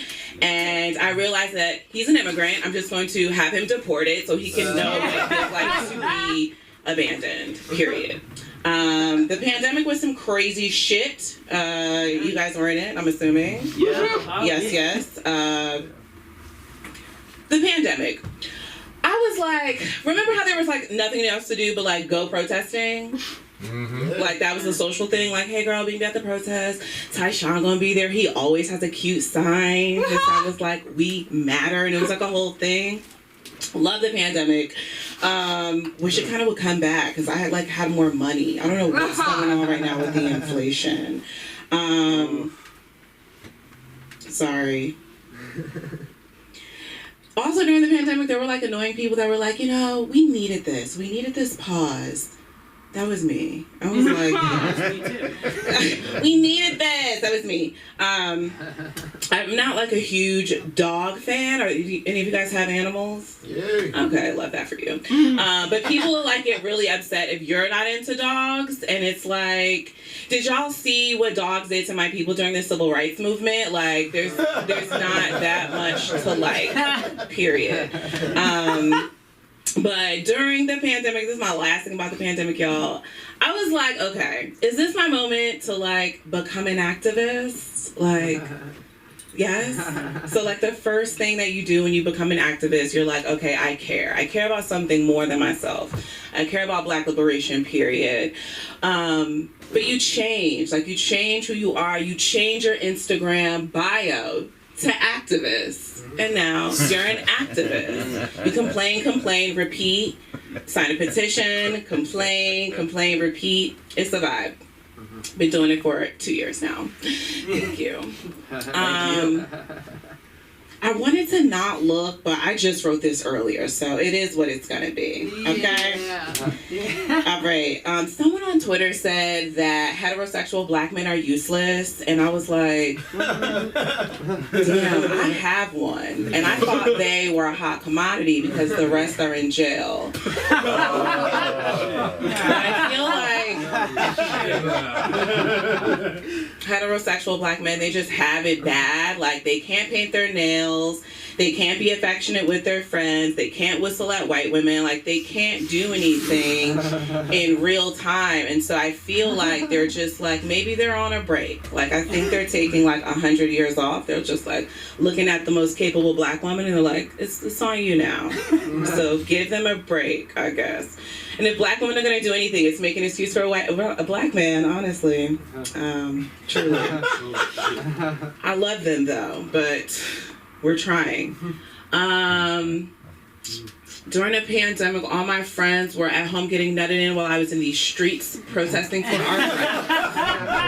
And I thought that shit was crazy. And now they're all just like overworked and tired, and I'm back to being an optimistic person. Like, you'll get rest eventually. Your boobs will come back.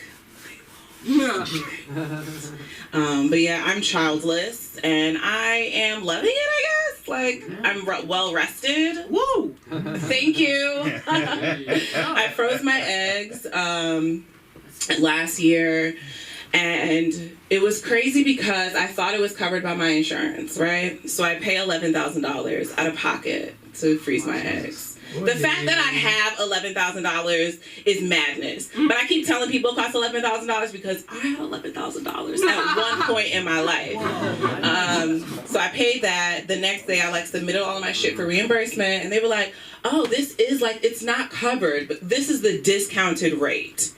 And I was like, okay, corporate America. I thought this was like a secure vibe, like you're secure in court. You're not. So then I quit, y'all. I was like, this is some bullshit, and I had to go. Granted, I had 3 other jobs because I'm black and shit happens. But yeah, corporate America is on some bullshit, and I hate it there. Thank y'all so much. That's what I'm working on, and that's what we're going to do today. Happy International Women's Day. Cash App a black woman today. Maybe me. So, thank you so much. Thanks for your laughter, because your ass didn't laugh at anyone this whole time. That's just his personality. Okay, thank you. No, I thought I was good. We are down to the last 2 comics of the night. Let's give it for that. Woo! That was fucking awesome. Give it for Nicole, you guys. This is your first time here, right? Nah, I came here when other sis was here. Sunda. It's her Yeah. place, yeah. Yeah. Let's give it up for Sunda. I think she's either in London or New York. Oh, I love that. And she makes this place happen. It's just one mention of her and Shannon's gone. Sweet! That's that song they would sing at church sleepaway camp that just went through my head. Okay, but let's bring it up for the one and only Amy. Let's do it! Yes.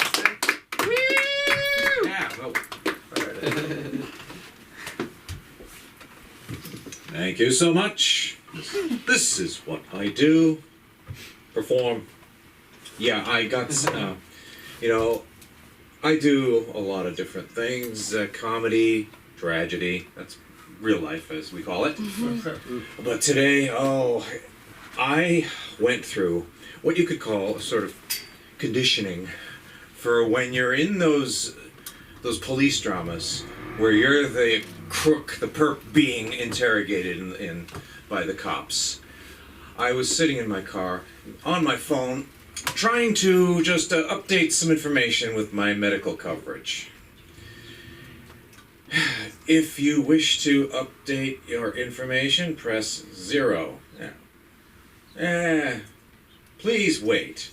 And I think all of Johann Sebastian Bach's Toccata in Fugue was playing before I listened to a human voice. And I was going on the net over and over again trying to get the right info, the name of my new employer.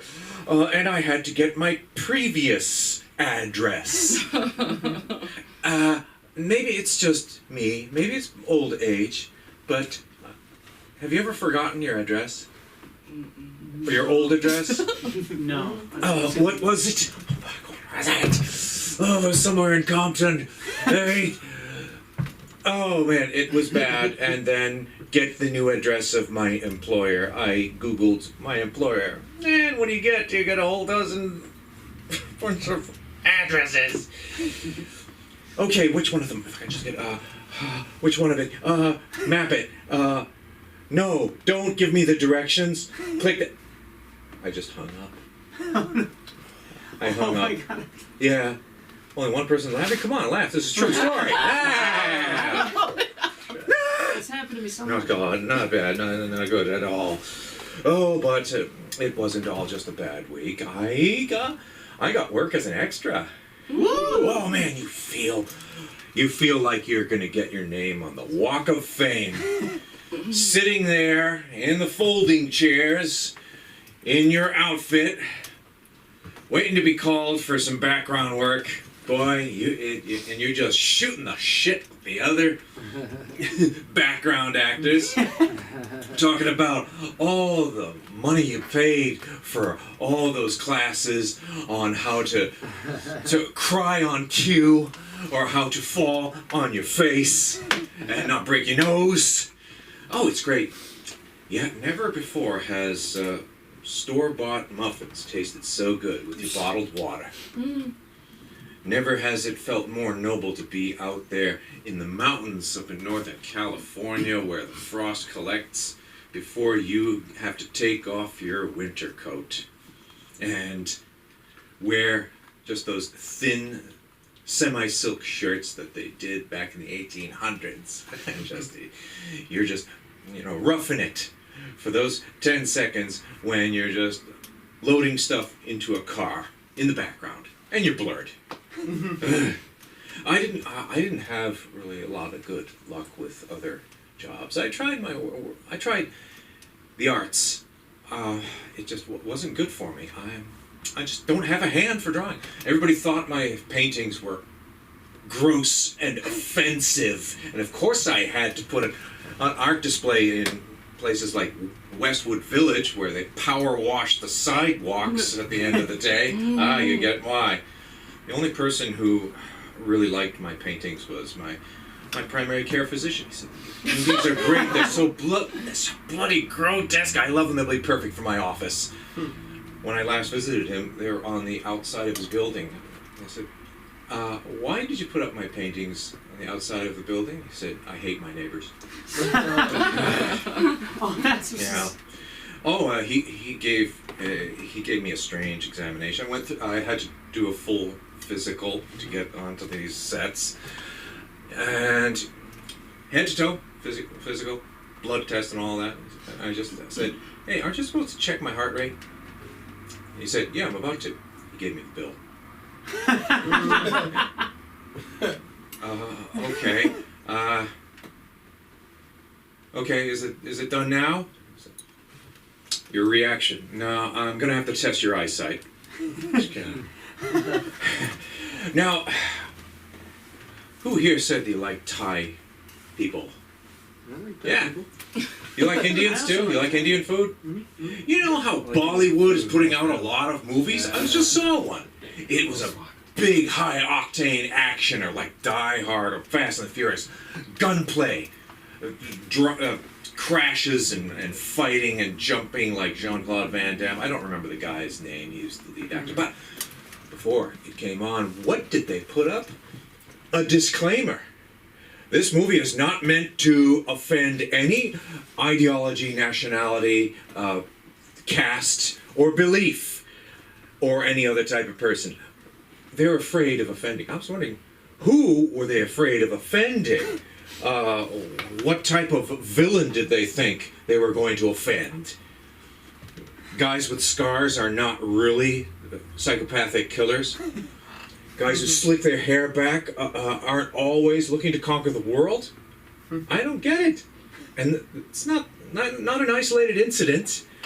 Gone with the Wind now has a disclaimer before you play it. Okay, do we really need to be reminded of what it was like back in those days? Okay, we get it. Life sucked back then. It was the Civil War. Of course, if you were filthy rich and one of the Southern aristocracy, no, life didn't suck. You sucked. Seriously. So I guess it's just nuts. I think I have to sort of update my routine because I went to an old age home, retirement home, and they understood all my jokes. They're old-fashioned. One of them even he even knew that I had stolen some jokes from Jack Benny. Shit. Yeah. Yeah. Shit. Darn. Couldn't put one over on him. Yeah. I tell you, I'm not getting some good gigs. The other day I was at a psychiatric hospital. I had them rolling in the aisles. Epileptic seizures. And I was at the Glendale room a while ago. Anyone go to the Glendale room? They had open mic night. This little club's a lot like this. And so, a guy up on stage saw me in the door. Said, come on in. Well, it was strange. People were sitting and waiting for their turns, and they all had notebooks. Writing things. Okay, they're writing their jokes on paper. That's fine. This guy up on the stage was kind of really emoting, and he had his therapy dog with him. And I looked around, and not everybody else was laughing, and I think, okay, I'm in familiar territory. Yeah. And then I realized, oh, I was in the wrong club. It wasn't open mic night for comedians, it was open mic for poets. Just my luck. But I just went up and I was telling my jokes in sort of a verse. and kind of talking like a NPR talk show host.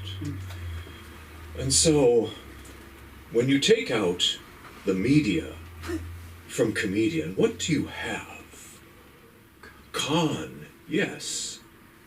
I actually got some laughs out of it. And the difference between a joke and prose is really just, tempo and rhyme.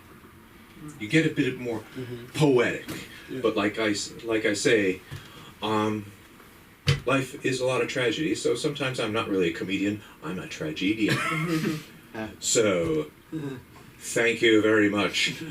And maybe you'll be seeing me because I got an audition tomorrow morning, so I gotta go. See ya. Oh, yeah. Break a leg, man. Someone's leg. Break legs after this. I'm breaking legs with car doors. I got arthritis. Toxic masculinity. Call back. Guys, we might have done it. We might be down to our last comic of the night. Let's give it up for that. Let's give it up. It's like 9. I'm feeling good. I'm fine. I have to pee. I'm excited though, because he was like, I'm gonna perform. I'm not gonna perform. I'm gonna. And now you are, and I'm excited to see. Let's give it up for the one and only Q. I was gonna say cry on Q. Q Garth, thank you. Appreciate you. Yeah, I gave it that other $5. I was like, I'm gonna do it. Fuck it. Yeah. Nothing to lose, everything to gain. Oh, yeah. Right. For sure. I'd like to give a shout out to Nicole's father. Every black man should have him a young sweet thing. Not just a black man, but any man. It's mandatory. There's mine right there. You see that? Ooh. That's sweet chocolate. That's from Haiti. Over this way. That's from Haiti. Oh, see, white men, they love that dark shit. I'm gonna tear that shit up. Nothing wrong with that. Oh, you're Hispanic? No. You're white? White. Okay. You look mixed though. But we all humans. It don't even matter. I burn in the sun. Yeah, sorry. Wow. But it's so easy for like black people to just like prey on like stereotypes or whatever. Because I could have just said, "Yay! I'm the last black man up here." That would have been way too easy. Any Republican fans in the house? No, this is all Democratic country. Okay. But you got to give it up to them Republicans because they have total conviction in what they do, right? Yeah, not really. They have, no, seriously. They have conviction in what they do. If you don't have any food to eat, fuck it, starve to death. If you lose your job and can't pay your mortgage, hey, live in a cardboard box. If you don't have enough food to feed your baby or diapers to put on your baby, then you need to stop fucking and making them babies. If your boss is sexually harassing you, hey, take it up the ass. It can't last forever. That's their whole shit. And they believe in that shit. Anybody is keeping up with like current events like Texas? Mm-hmm. All this influx of immigrants, and you familiar with Greg Abbott, the Republican governor that's unfortunately he's in a wheelchair. Okay, but what he did was, now Biden, listen, he came there to assess the situation and try to help make the situation better. What does Greg Abbott do? He fucking goes up to him in his wheelchair after he lands off of Air Force One. Here, Mr. President. Oh. And he had this letter, and he gave it to him in front of all these fucking reporters. Mr. President, the situation is dire. Please read this letter. The Mexicans, the Cubans, and the Nicaraguans. I mean the Nicaraguans. They're flooding the system, and it's overwhelming, and it's taking away from the good people. The good white people of Texas. And Biden is looking at this motherfucker like, really? You're gonna fucking do this now? I've been in office fucking 2 years. Over 2 years. You could have FedExed that fucking letter to me.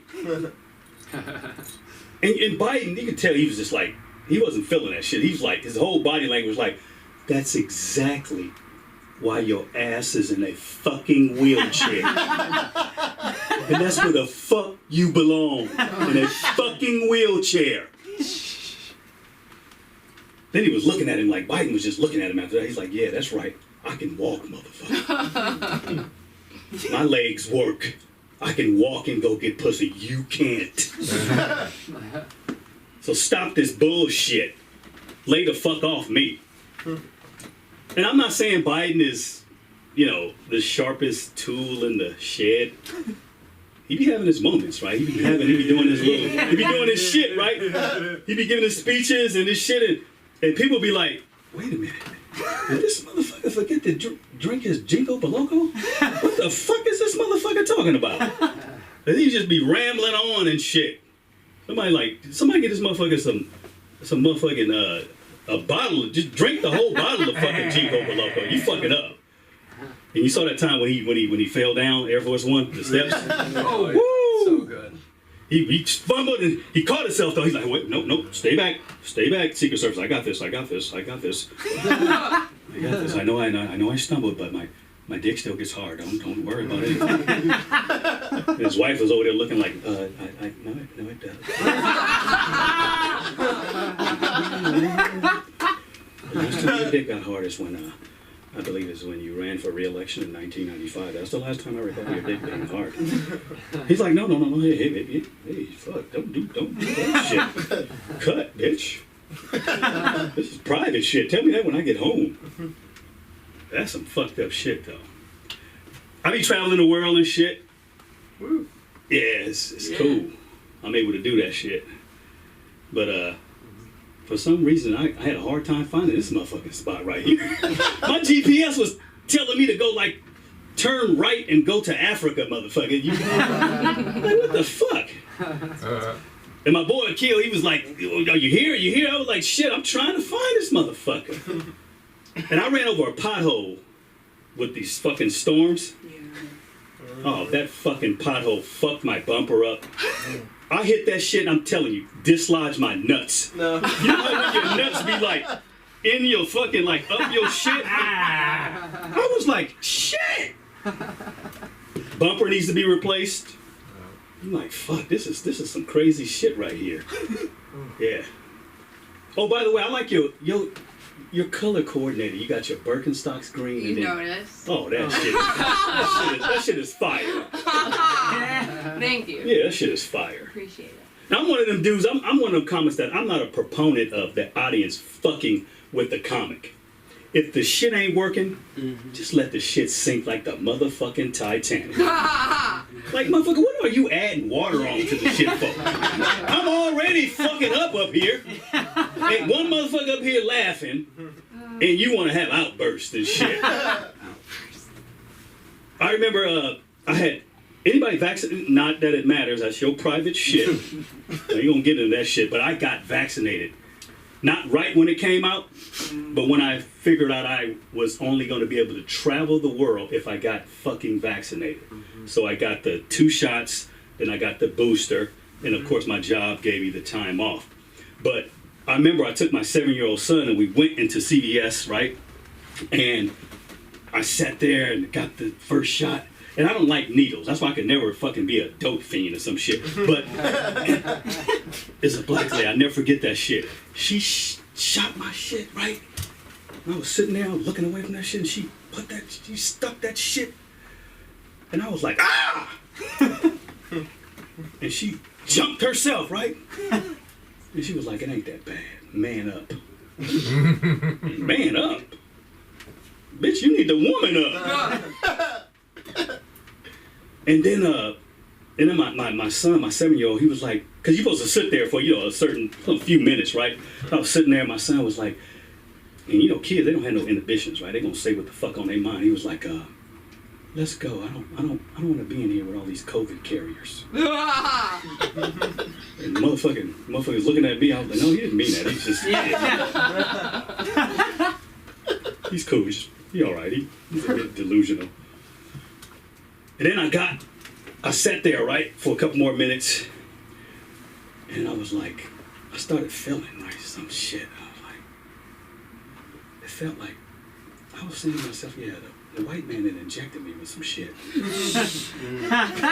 Then I got home and shit, I was like, let me check for shrinkage. And I was like, oh shit! What the fuck? I had 10.5 inches when I left the house. Now I've only got 9.5. Oh, no. White man! Thank you very much. I'm Q Guard. This mic back here. For sure, for sure. Appreciate you. Okay, look at that appreciation right now. Look at that. You can smell it. That's the end of our night, folks. One thing that's hard about being a woman in comedy, maybe you can relate, is you miss it. The hard thing about being a woman in comedy is I walk into this room Monday, Wednesday, Friday, sign up at 6:30, starts at 7, knowing that if I had a dick, it would be big.